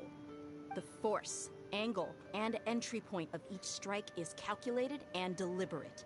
That's why I remember every mark on the dummy, as well as my state of mind as I made each strike. Yeah, but they're taking It's your just information as they though. say. Each swordsman has their own unique style, and even the same swordsman can't make the same cut twice. It would be impossible to copy these marks. Is it really impossible? What if they used some fancy machine to carve every single mark? People often say that a camera's photo can never replace an artist's painting because the former has no spirit to it. The same thing applies here. At a mere glance, I can differentiate carved marks from the results of combat training. Whew. Hope that cleared things up for you. Hey, is this that new brain-exercise game that's been super popular with the scholars lately? It's surprisingly fun.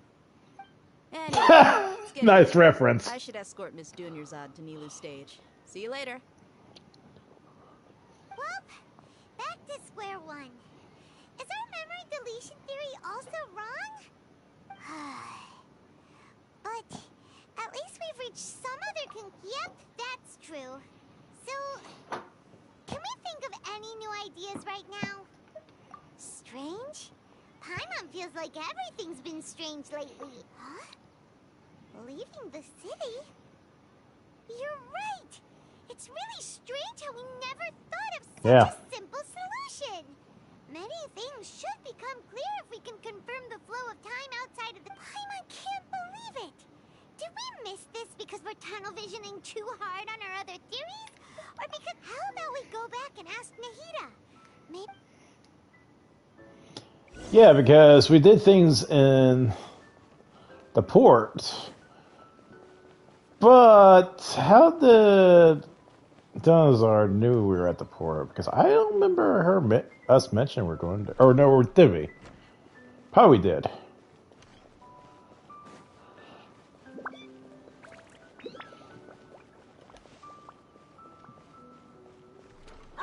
Doggo.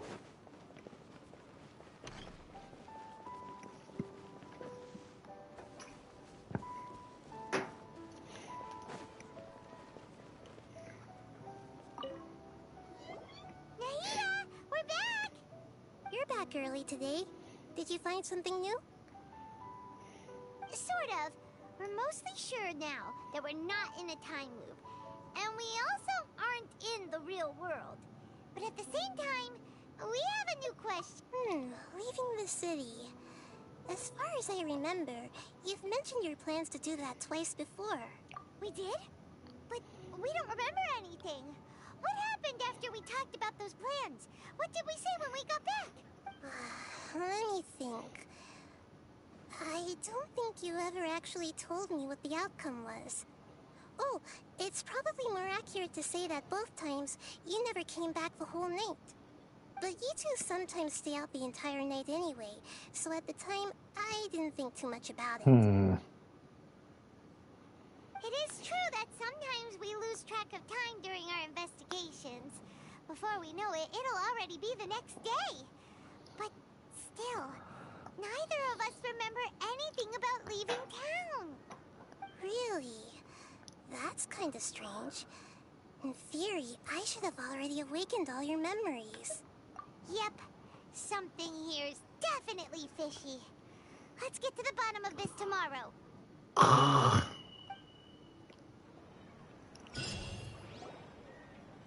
memories are back! About that... Well... Traveler, aside from your memories that were just restored, I have another message for you. Listen to it and you'll understand. Can't go back. There are countless spaces here. Our Sub-Zeru's festival in Sumeru City is just one of them.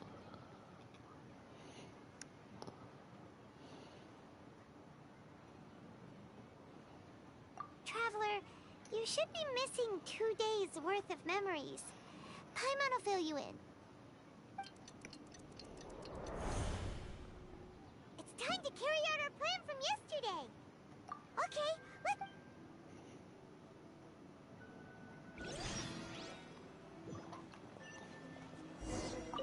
We don't have many more festivals.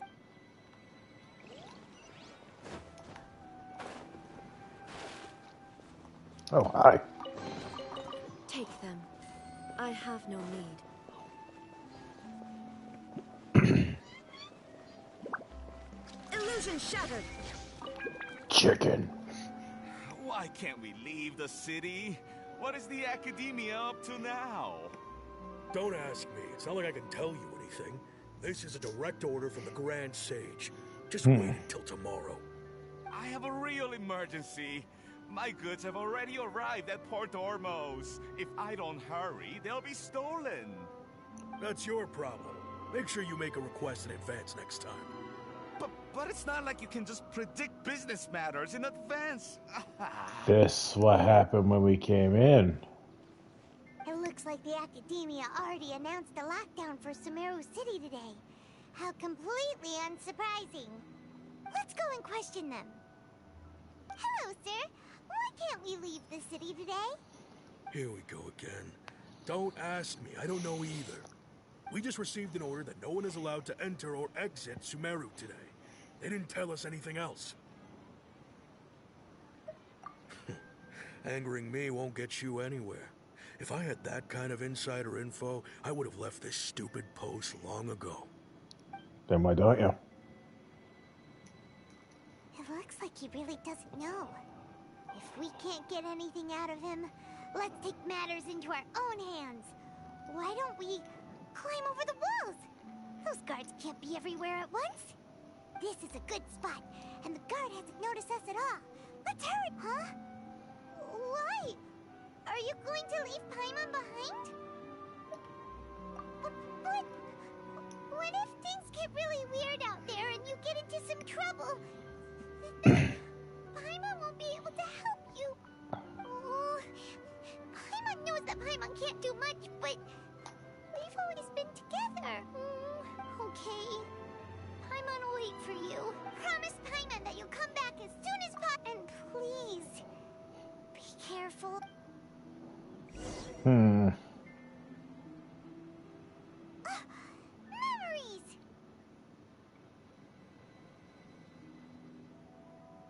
Traveler!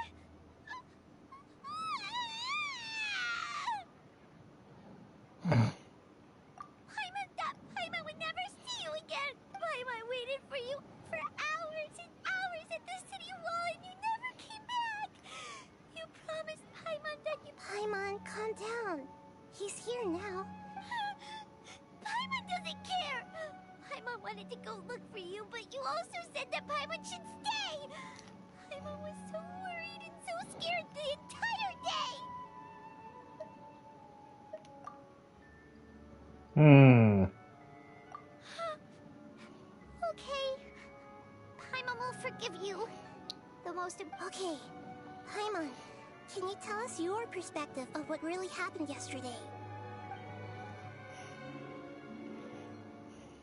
I see. Using two people's different perspectives. After that, you left the city. Paimon kept her eyes on you the whole time, but then you disappeared in an instant.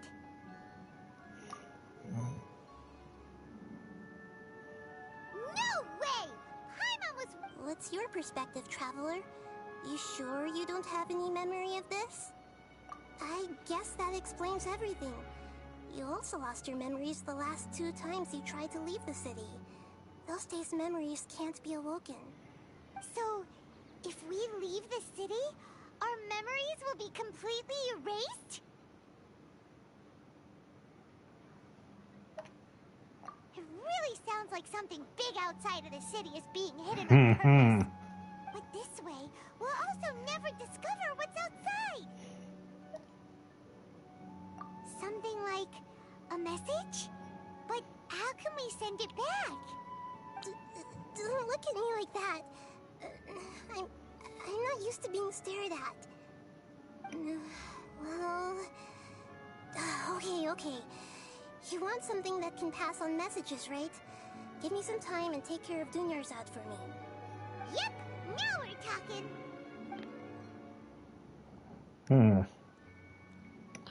So we stay in here, we're getting our memory time looped, but we exit they automatically. So we're severing the connection somehow.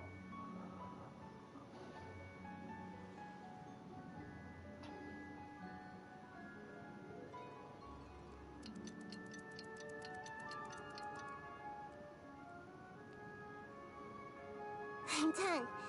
Here you go. What? Isn't this just an Akasha terminal? But I made some little changes. Akasha terminals are already capable of sending messages. I just tweaked it so that it could connect to any node. To make something like this? Nahida, you really know the Akasha like the back of your hand. Anyway, we can use this now to record it. Yep. I'll help you save the messages. It should be pretty easy to use. I just can't guarantee the user's status and signal coverage when they're outside the city. We'll never know until we try. At least we're taking the initiative now.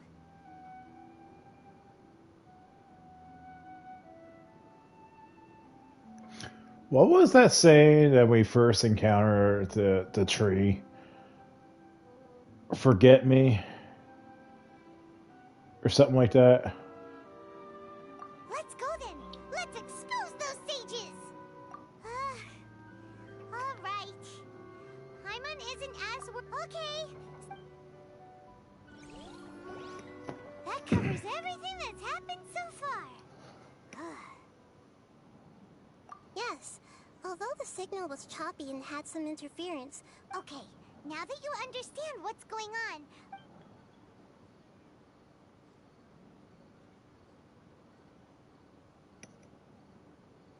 Can't go back. There are countless spaces here.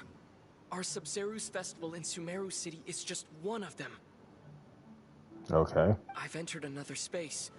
Before me are flowing sandstone and howling fish. Impossible and surreal sights. All these spaces are empty except for the occasional ones that contain mute puppets rather than people. I can't sense any human presence.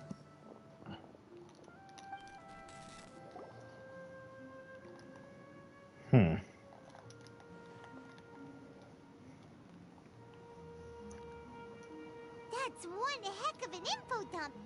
It sounds like you left the Sumeru city space when you set foot outside of the walls. Like, everything looked completely normal when Paimon was looking out from the inside. That's unbelievable.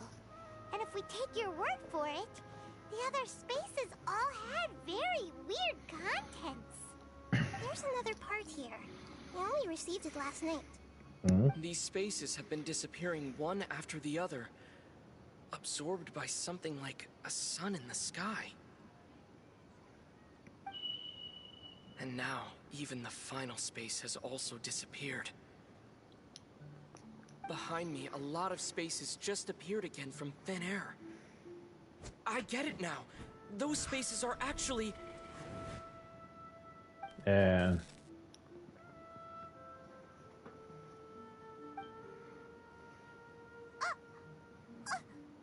Why did the message end right there? What did the traveler want to say? What are those spaces? Probably because yesterday just happened to end at that moment. Oh, right. Paimon did hear a beep from the Akasha. Did it come from here or from the message? The message. It should have come from the Traveler's Akasha terminal. After the beep, Traveler said even the final space has also disappeared. Traveler, what do you think that final space could have been?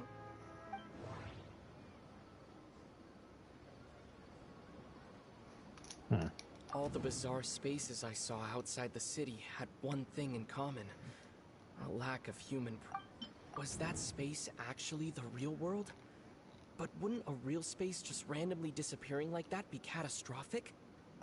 My impression is that each day in this samsara only ends at the sound of that beep from the Akasha. Oh, so that's what it is! After the sound of the beep, the final space, the Sub-Zeru's festival, also disappears, and we're taken to the next day. Later on, Traveler also mentioned a bunch of new spaces materializing behind them. Do lots of new spaces appear every day? Paimon's head is spinning. Just what are these spaces anyhow? Well, consider this. For all the horrors of the Archon War, at its heart, it was just a game where a bunch of gods fought over 7 seats. So no matter how strange or spooky things may look on the surface, maybe all they point to in the end is a small and simple secret. Wow, the Archon War, huh? That's an analogy and a half.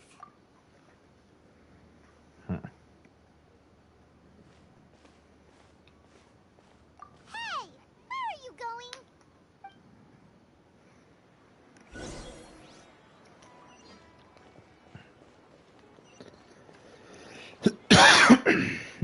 Yeah.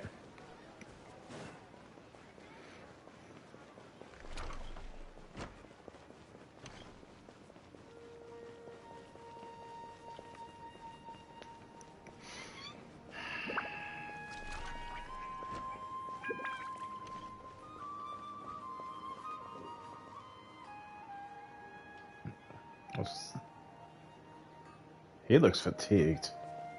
Wait, is everyone looking fatigued? I don't know.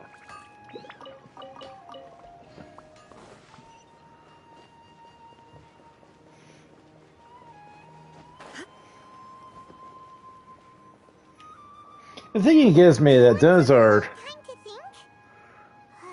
Alright then, Paimon won't disturb you.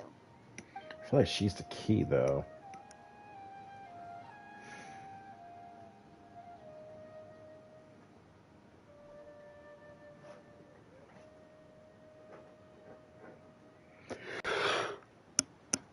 The dance of Sub-Zeros is about to begin. I'm going to go watch it. Okay. Why don't you go ahead, Dunyarzad? We still have some other stuff to do first. Okay then. See you later. Have you figured it out yet, Traveler? Time is ticking. Awesome! What is it? Paimon wants to know. Oh, wait, no. Let's meet up with Nahida first. You can tell us both together. So run here, run there, run here, run there. God damn it, Nappa. This is a lot of padding. No offense, but don't get it wrong. It's gotten really interesting, but this feels a lot of padding for this.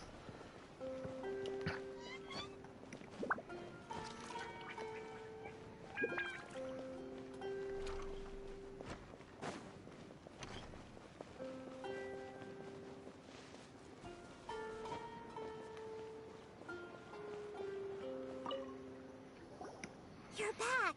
I've been waiting forever for you two. Judging by the looks on your faces, are you ready to take your Sub-Zero's exam and graduate from the festival? Okay. First off, have you discovered the hidden truth? Okay, Nahida said the Akasha relies on the power of a gnosis to operate. We've already experienced the Sub-Zero's festival. All the bizarre spaces I saw outside the city had one thing in common. A lack. Those spaces remind me of dreams. Like the one I had in the Avidia Forest. Except these have no sign of human presence. The moon, people in...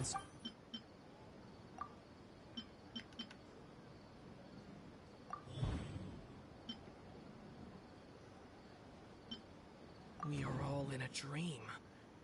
It isn't that the people of Sumeru don't dream. Rather, the Akasha is taking their dreams from them. People in Sumeru think they don't dream, but the truth is the Akasha steals their dreams without them knowing it.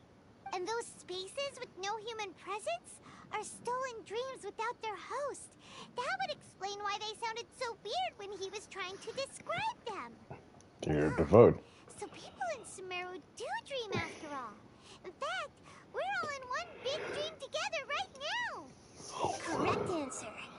Now, how did you conclude that the Akasha is capable of this?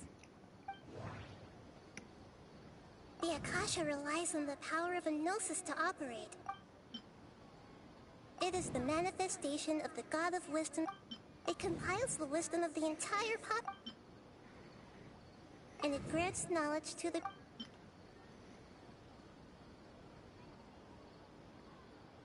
That doesn't sound right.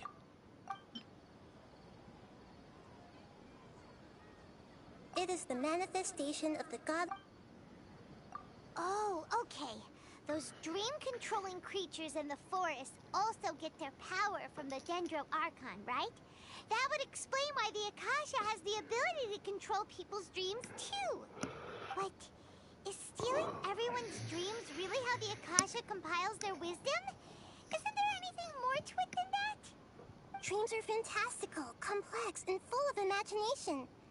People's brains are the most active when they're dreaming. In other words, dreams are rich bundles of human wisdom. So in other words, the complete opposite of how Hypatia understood it. Paimon remembers her saying that the sages think dreams are foolish delusions, and the fact that no one dreams is a blessing from Greater Lord Rukkhadevata. So it was all a dirty trick? The real story is that the sages from the academia are using the Akasha to steal people's dreams for their own use, huh? Oh?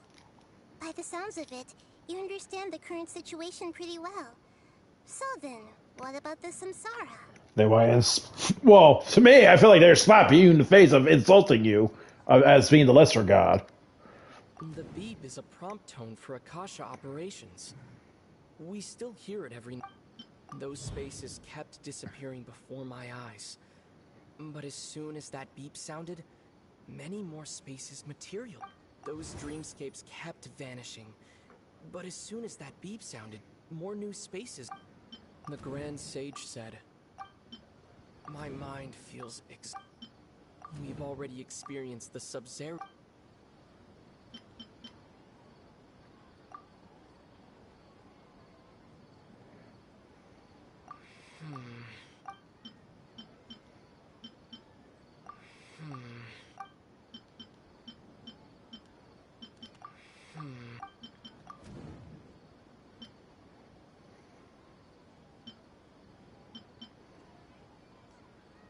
Correct.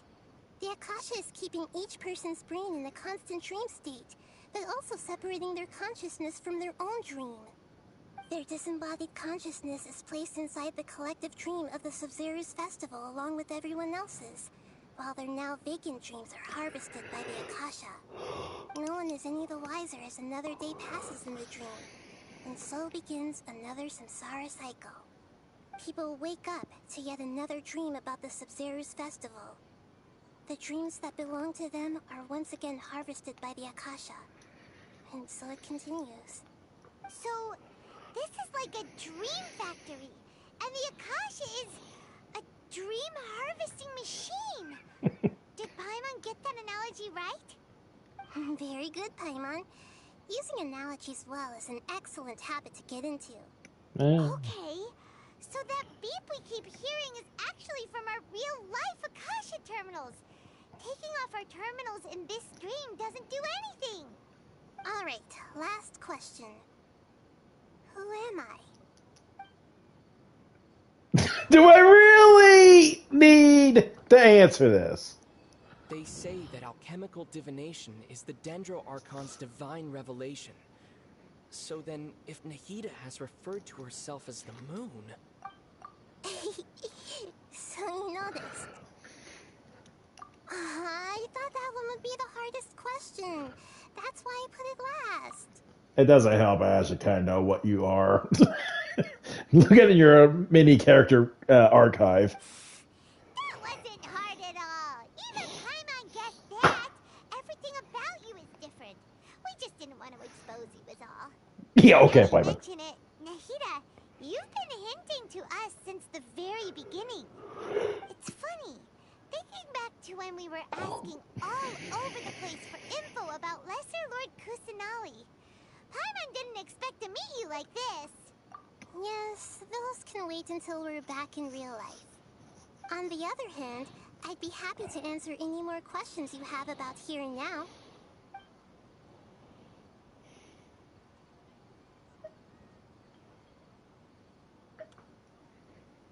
Can humans really keep dreaming forever like this?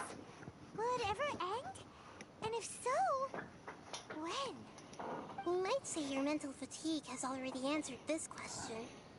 Eventually, there's only so much that people can tolerate. Especially those whose health is compromised to begin with, like Dunyarzad. This relentless exploitation takes an even harder toll on them. People's lives are at stake here, and nobody knows a thing! We've got to put a stop to this!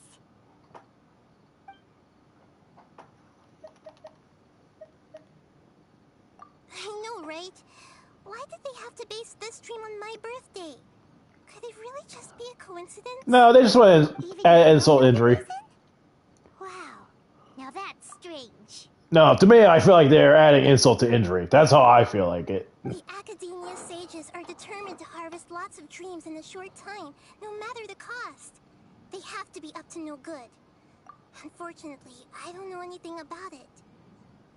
Or, yeah, you think about your god, faith. Traveler, do you have any information?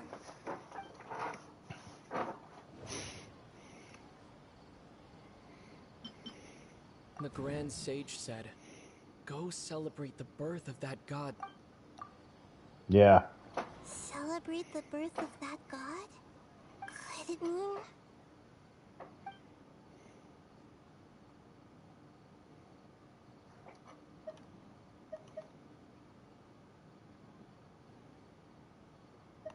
Can humans really keep dreaming? You might say you're meant, especially though... Those Okay. lies are... Firstly, this dream we're in is completely based on reality. People have already experienced this Sumeru's festival, so it would be very difficult for them to find anything that strikes them as surreal. Secondly, you're probably wondering why people don't have any memories from earlier samsara, right? That's because people don't remember their dreams most of the time anyway. And in any case, their actual dreams are being taken away from them by the Akasha. So whenever they wake up in this dream of the Sumeru's festival, they don't remember anything from their previous identical dream. Valid point. Paimon. Traveler had a dream when we were in the Avidia forest, but couldn't see what it was about after waking up. Is that an example of what you mean? Yes. Only after receiving the blessing of Dendril can a person gain the Dendril element's dream-enhancing power. That explains the feelings of deja vu. Meanwhile, everyone else has no idea that they are in the Sumeru's festival samsara, while their dreams are stolen from them over and over again. You asked me this question before. My answer was, it would literally blow your minds. Now that you know this is all a dream, this answer should hopefully make more sense. Have you heard the saying, "Don't wake a sleepwalker"? Likewise, if someone suddenly had told you all this instead of you learning it on your own, your notion of reality and dream would be thrown into irreversible confusion. I couldn't expose you to that kind of risk. That's why I could only give you very subtle hints and some suggestions. Long story short, I'm really sorry I had to keep you guessing. Okay. Deceiving the people of Sumeru with no regard for their safety. No matter what they're trying to do, this is unforgivable. After we end the Sumeru's festival samsara, we have to look into them. How can the sages of the Academia do this behind their Archon's back? This is ridiculous! In the end, I'm just the moon. The real sun is long gone. A sun and a moon? Nahida's talking in riddles again.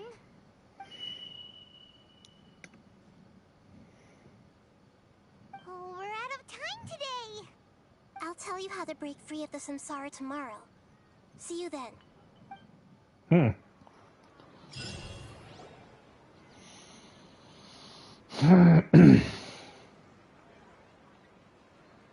morning, Nahida. Wait. Now that Paimon remembers everything, should we instead say good morning, Lesser Lord Kusanali? Hey, what's wrong, Nahida? You don't look too good. I'm afraid that what you're thinking right now is correct. Did Dunyarzad already disappear? No way. Are we too late? The real Dunyarzad's consciousness has indeed disappeared. It can no longer endure the constant dream harvesting.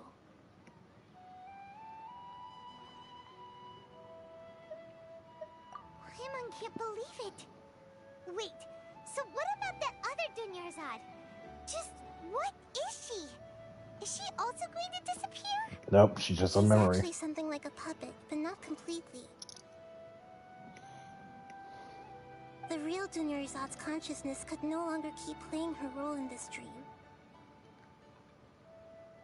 So another Dunyarzad appeared to replace her in the dream. Just like the grass and the trees, that Dunyarzad is just a building block of the dream that helps to keep it going. But personality-wise, she's nothing like the real Dunyarzad. Puppets are stiff and can't copy a living person's vitality. After all, they're just there as filler. You know, speaking of which, the old Dunyarzad might not have been too different from a puppet. Dunyarzad truly believed that she met you within her consciousness, and it was you who inspired her. So you do remember her after all. Yes. Back then, her family was overly protective of her. No one cared about her personality or thoughts. It was as if she only lived to stall her Elazar. I just gave her a little wisdom so she could look at life in a new way, so that she could be her own person. But even so, she's still far from it. I'm still a long way off from being a real Archon. I couldn't even save her. If I were a competent Archon, I wouldn't have let my most faithful follower die at the Sumeru's festival with so many regrets. Please don't beat yourself up over it, Nahida. It's the sage's fault, and theirs alone. I'm not beating myself up. All I did was to rationally observe the distance between myself and a real Archon. Don't be like that, Nahida. Even real Archons are still allowed to be sad. Yeah, look at Jean Lee in a way. To prevent more tragedies like this, we must end the samsara as soon as possible. Great, but how do we do that? Although the Sumeru's festival dream is under the Akasha's control, only humans can dream. Even the Akasha is unable to create them. That means this dream belongs to a host who created it.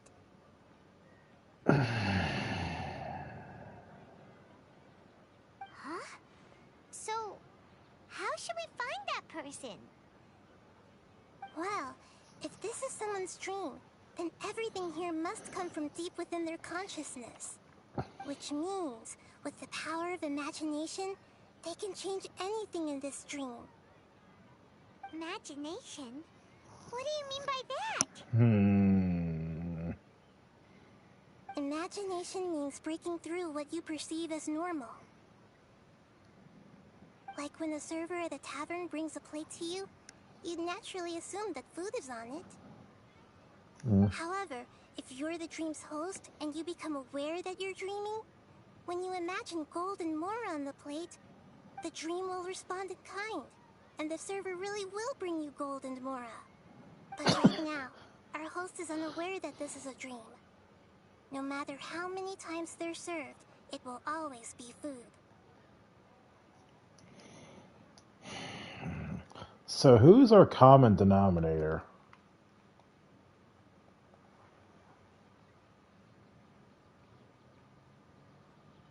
Well, I can't say Denizard because she's not here with us. Find some way to make that person realize that they're dreaming. Usually, once that happens, the person will wake up and the dream samsara will be broken. How are we going to find them, though? If it could be anyone, it'd be like looking for a needle in a haystack. And even if we did find them, how are we supposed to make them realize they're dreaming? After all, like you said, don't wake a sleepwalker. It's extremely difficult, yes. But the only ones who can do it are you two. Remember, everything you've achieved up to this point has all been for the sake of finding the host and ending the samsara. As for me, during this time, I'll be out of town. Out of town? Are you going to that place full of dreams where the Traveler went? Yes. I want to try something. There must still be a small wisp of possibility. Hurry and go. Dreams are supposed to be fantastical, romantic, and full of pleasant surprises. Unnecessary things like this samsara need to end. Paimon's still a little upset that we've come this far, only for Dunyarzad to... Blech. She was such a good person, with such a simple wish. But fate was against her. Yeah. Saving Dunyarzad is what kept us going this whole time. But we mustn't lose hope, Traveler. Dunyarzad would definitely want to see us save everyone else. So let's break the Samsara for her sake. Paimon's wondering, do you think the sages would get one of their own to be the host of this stream? Feels like it would be easier to control it that way, no? That's what I thought, tell you the truth. I thought maybe it's the fucking head sage guy.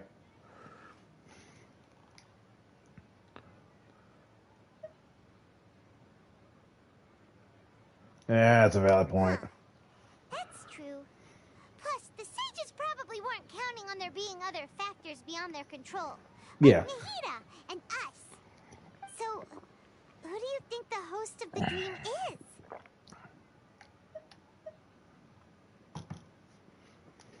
Oh, that would make sense. Ferris, the Knight of Flowers, is a symbol of the whole Sumeru's festival, right? Pretty core character. Let's go ask him some questions.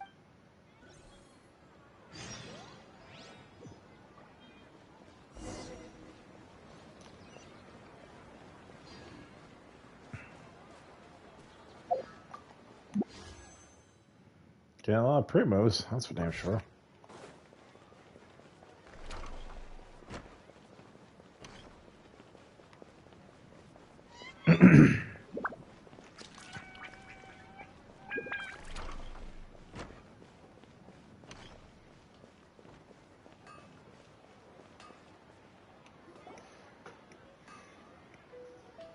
You're back.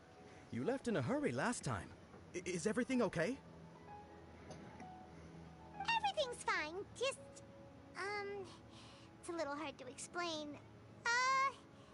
Would you mind taking part in a little experiment with us?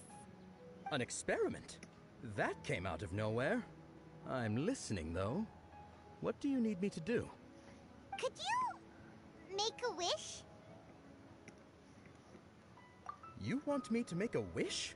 Is that a new Sub-Zero's festival tradition or something? Less questions, more wishing! Okay. Okay. My wish. My wish. Okay. I'm a little nervous saying this out loud, but I want Miss Dunyarzad to be happy. Oh.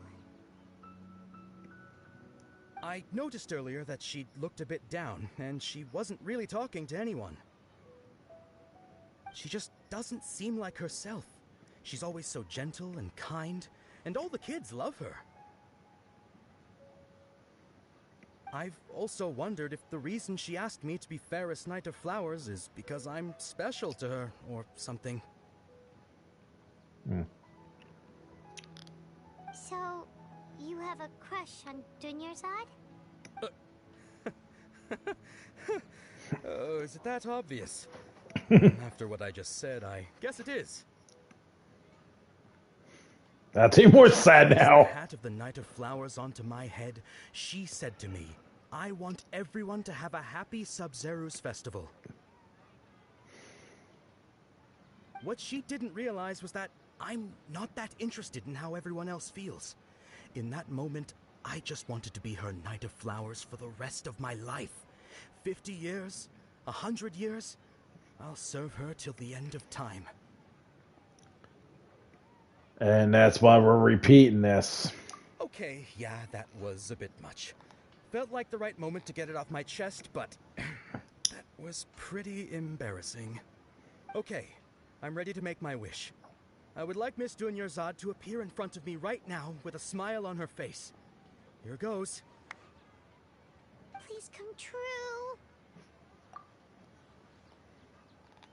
I'm gonna open my eyes. Oh, you're... What? Fucky? Sorry, but only one portion of Yalda candies per person. Back home you go. Nice try, you two. Anyway, never mind. I don't need to see her appear right in front of me. As long as she's happy. Guess he isn't the host of this stream after all. Should have expected it wouldn't be this easy. What about him? It seems like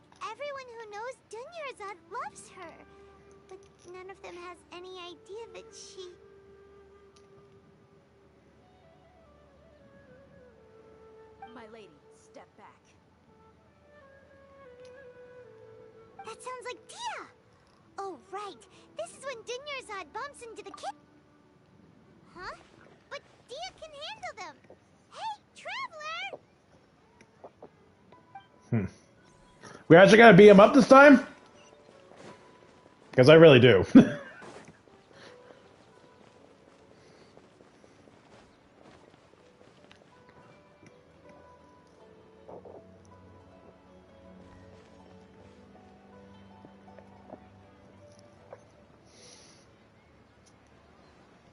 Oh, it's you. Great timing. Please take... Hey, this is my job. The homie Yannis pay me, not you. You... Fine, alright. Knock yourself out. Why are you so worked up anyway? It's not like I don't trust your fighting skills. Anyway, watch yourself.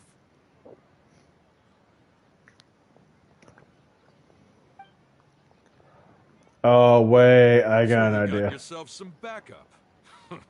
Suit yourself. You're going down. You sure about that, buddy? There is no escape.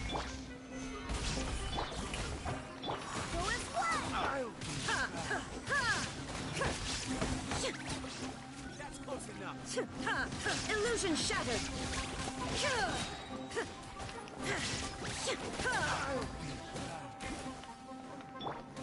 Stabilize.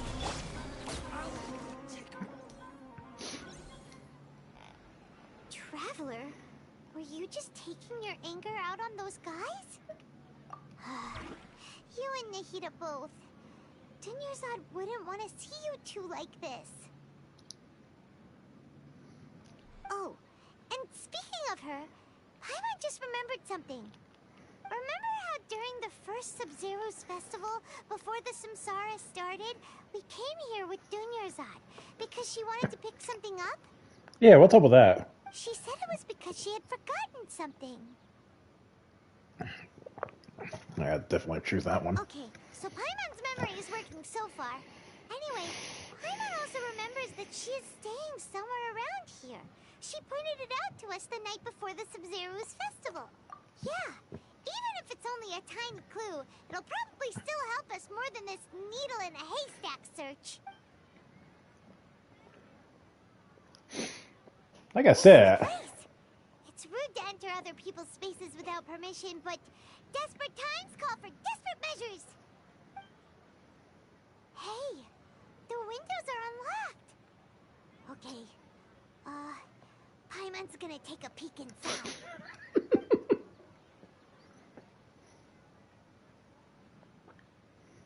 This was only a temporary residence, so there was pretty much nothing inside except this book on the table. Should we open it? Yeah.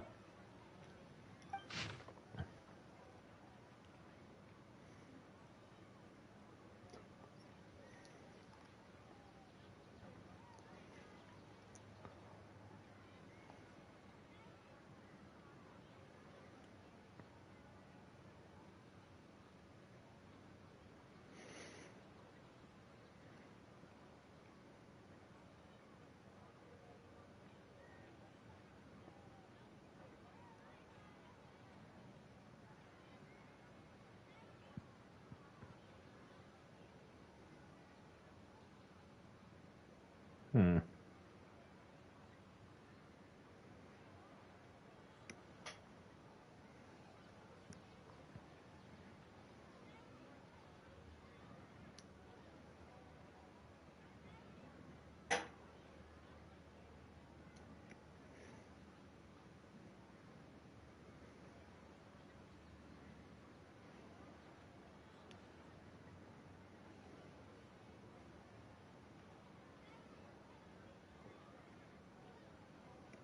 Muscular arms.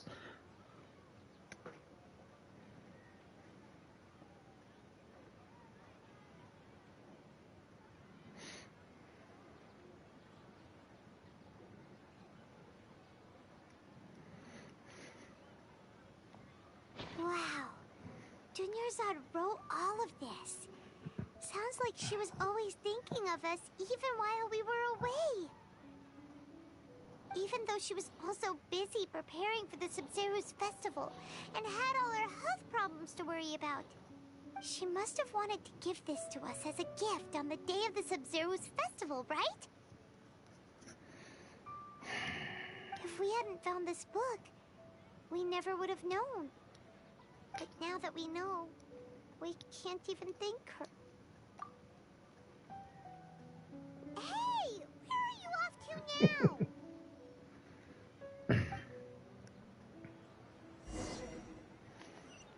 Ah, the show begins!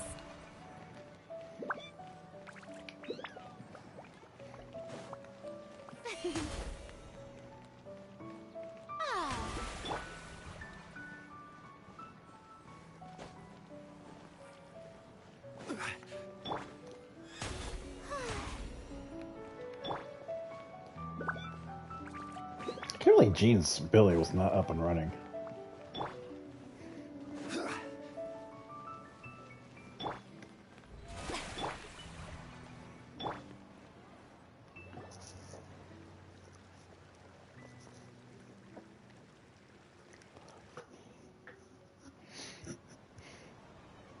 It's Dunyarzad's puppet.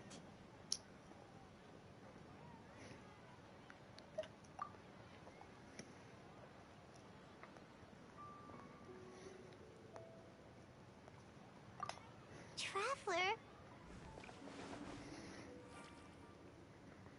You must be exhausted. Come to think of it, we've been stuck in this place for a really, really long time. Heck, even the last time we were chatting happily with Dunyarzad feels like an eternity ago.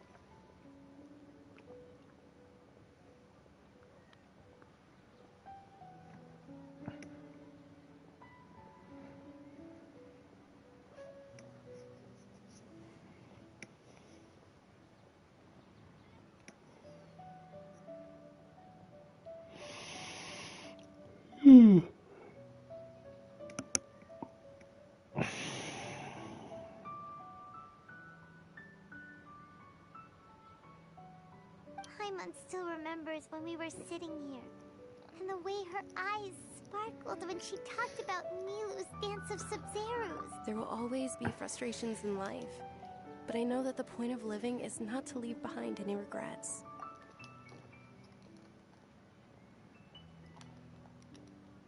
That was what the real Dunyarzad said, wasn't it? Does that mean... Yes, Traveler. What is it? Oh, so she's still just a puppet. But just now, how come... What? Where are we going this time?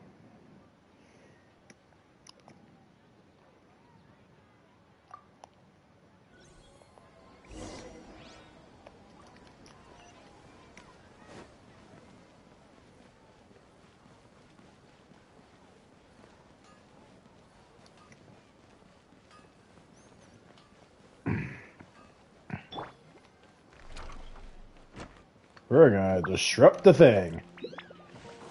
Those guys can go F themselves. If you continue to resist, we will have to order an investigation into every single event organizer. The Grand Sage has already granted you much leniency. I know.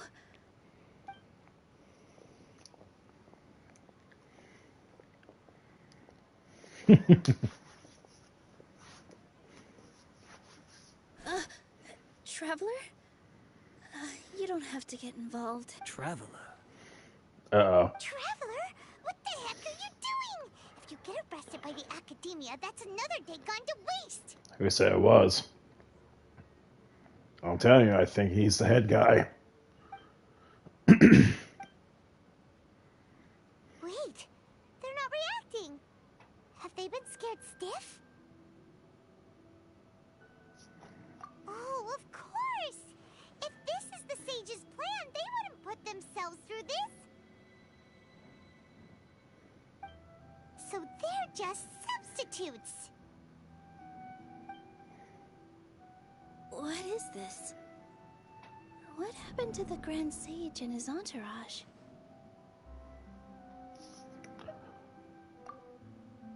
those flowers don't exist. Or did they? Like I said, they symbolize the goddess of flowers. It's just a shame that all the real Padisaras went extinct after her death. Yes. The Greater Lord brought forth new Padisaras in memory of the goddess of flowers. But she ultimately could never truly replicate that beautiful shade of purple.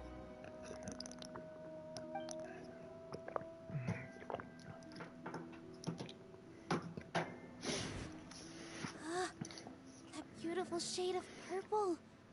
Aren't these flowers real Padisaras? Just like the ones from the legend? I didn't even notice. Dunyarzad, did you find these? But didn't you just say all the real flowers went extinct after the goddess of flowers passed away? So, how? Yeah. What's going on here? Oh, we're knocking her out of it now. Huh? You guys are acting weird.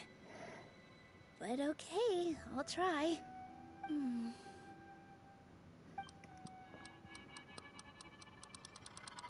She's her. Is she? They disappeared! So Nilu's the host. Well, shit. Purple Padisaras don't exist in the real world anymore. But in Nilu's subconscious, they can appear as decorations on the stage. It's just like the example Nahida told us. People assumed there will be food on a plate, and Nilu assumed there would be real Padisaras in the flower pots. So when you saw the flowers, you instantly knew it was Nilu? But if we want to end the samsara, we need the host to become aware that they're dreaming. How should we make Nilu realize that? Am I dreaming? Huh? Well, that was easy. So I'm right. Is this Lesser Lord Kusanali responding to our celebration of the Sabzeruz festival? Sure. Yes, but you aren't completely wrong either. The point is, what made you think this is a dream? As far as you know, people in Sumeru don't dream, right? Yeah, but have you heard the tale of the first sage? To prevent a calamity, he went on a journey to find the Dendro Archon. Ooh, sounds familiar. Dunyarzad told us a story like that when we first arrived in Sumeru City. So it was about the first sage, huh? Yep, but in the part you heard, he hadn't become the first sage yet. There's more to the story. His piety and wisdom were acknowledged by the Dendro Archon, and she finally gave her blessing to him. All kinds of spectacular scenes appeared in front of the first sage, as if all the knowledge in the world was being painted onto a canvas right before him. He was captivated.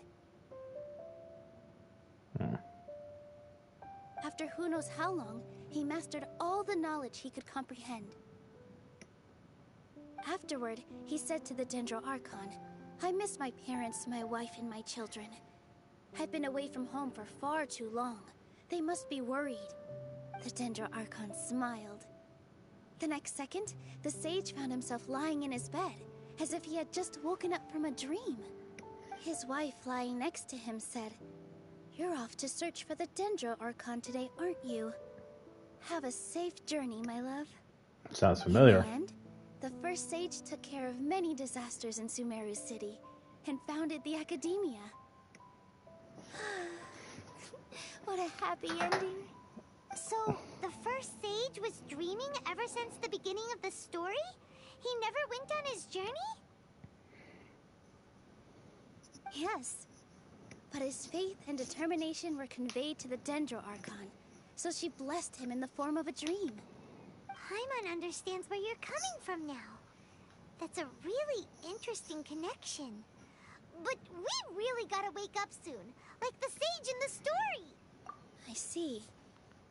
Well, it just so happens that today's Sabzeruz festival is almost over too. So start dancing.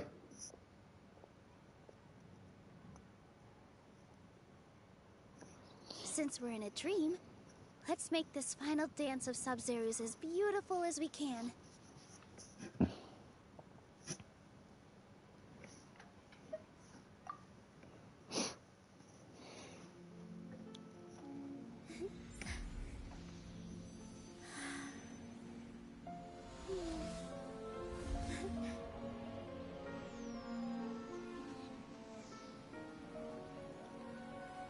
The wait is over, everyone. I dedicate this to our god, the Dance of Sub-Zerus.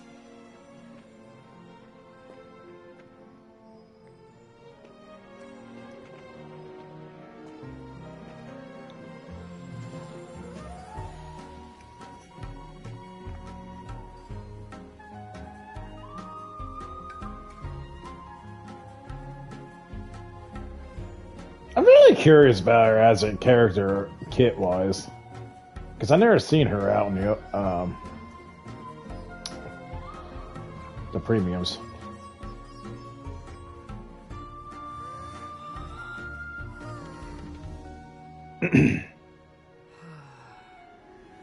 I'd be lying if I said I had no regrets.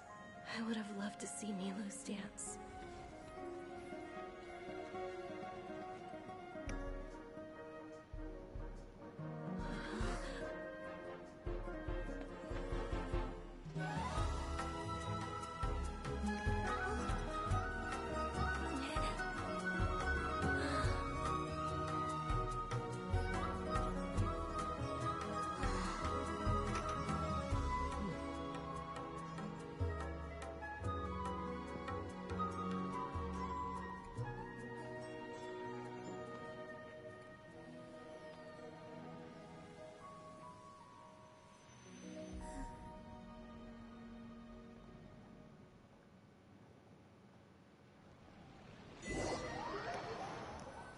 Now we're breaking out of the freaking the loop cycle.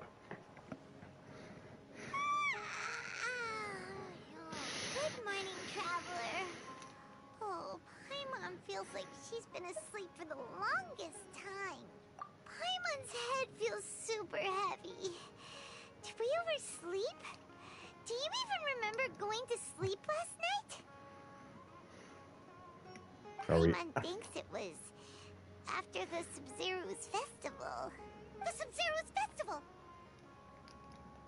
Have we finally escaped from the Sub-Zero Samsara? Quick! Take off your Akasha terminal!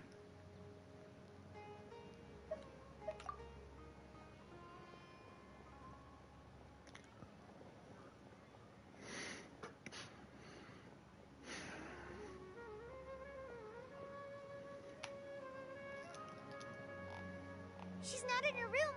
What happened? Huh? What usual spot?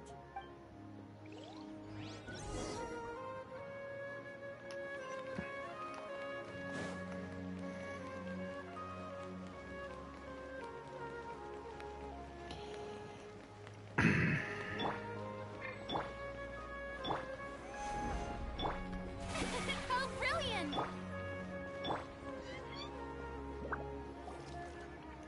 Oh. Well done, Traveler and Paimon. And thank you, Dunyarzad, for organizing the Sub-Zerus festival for me. I'm sorry, who are... Dunyarzad! You're okay! She doesn't remember. Oh, Traveler Paimon. Oh. I have something amazing to tell you. I just had a dream, and I saw Nilou performing the dance of Sub-Zerus.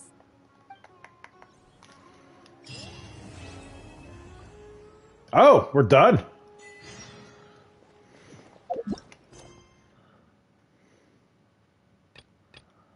Or not.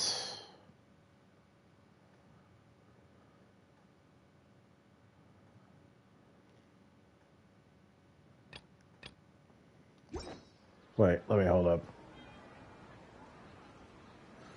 Yeah, that's a arc.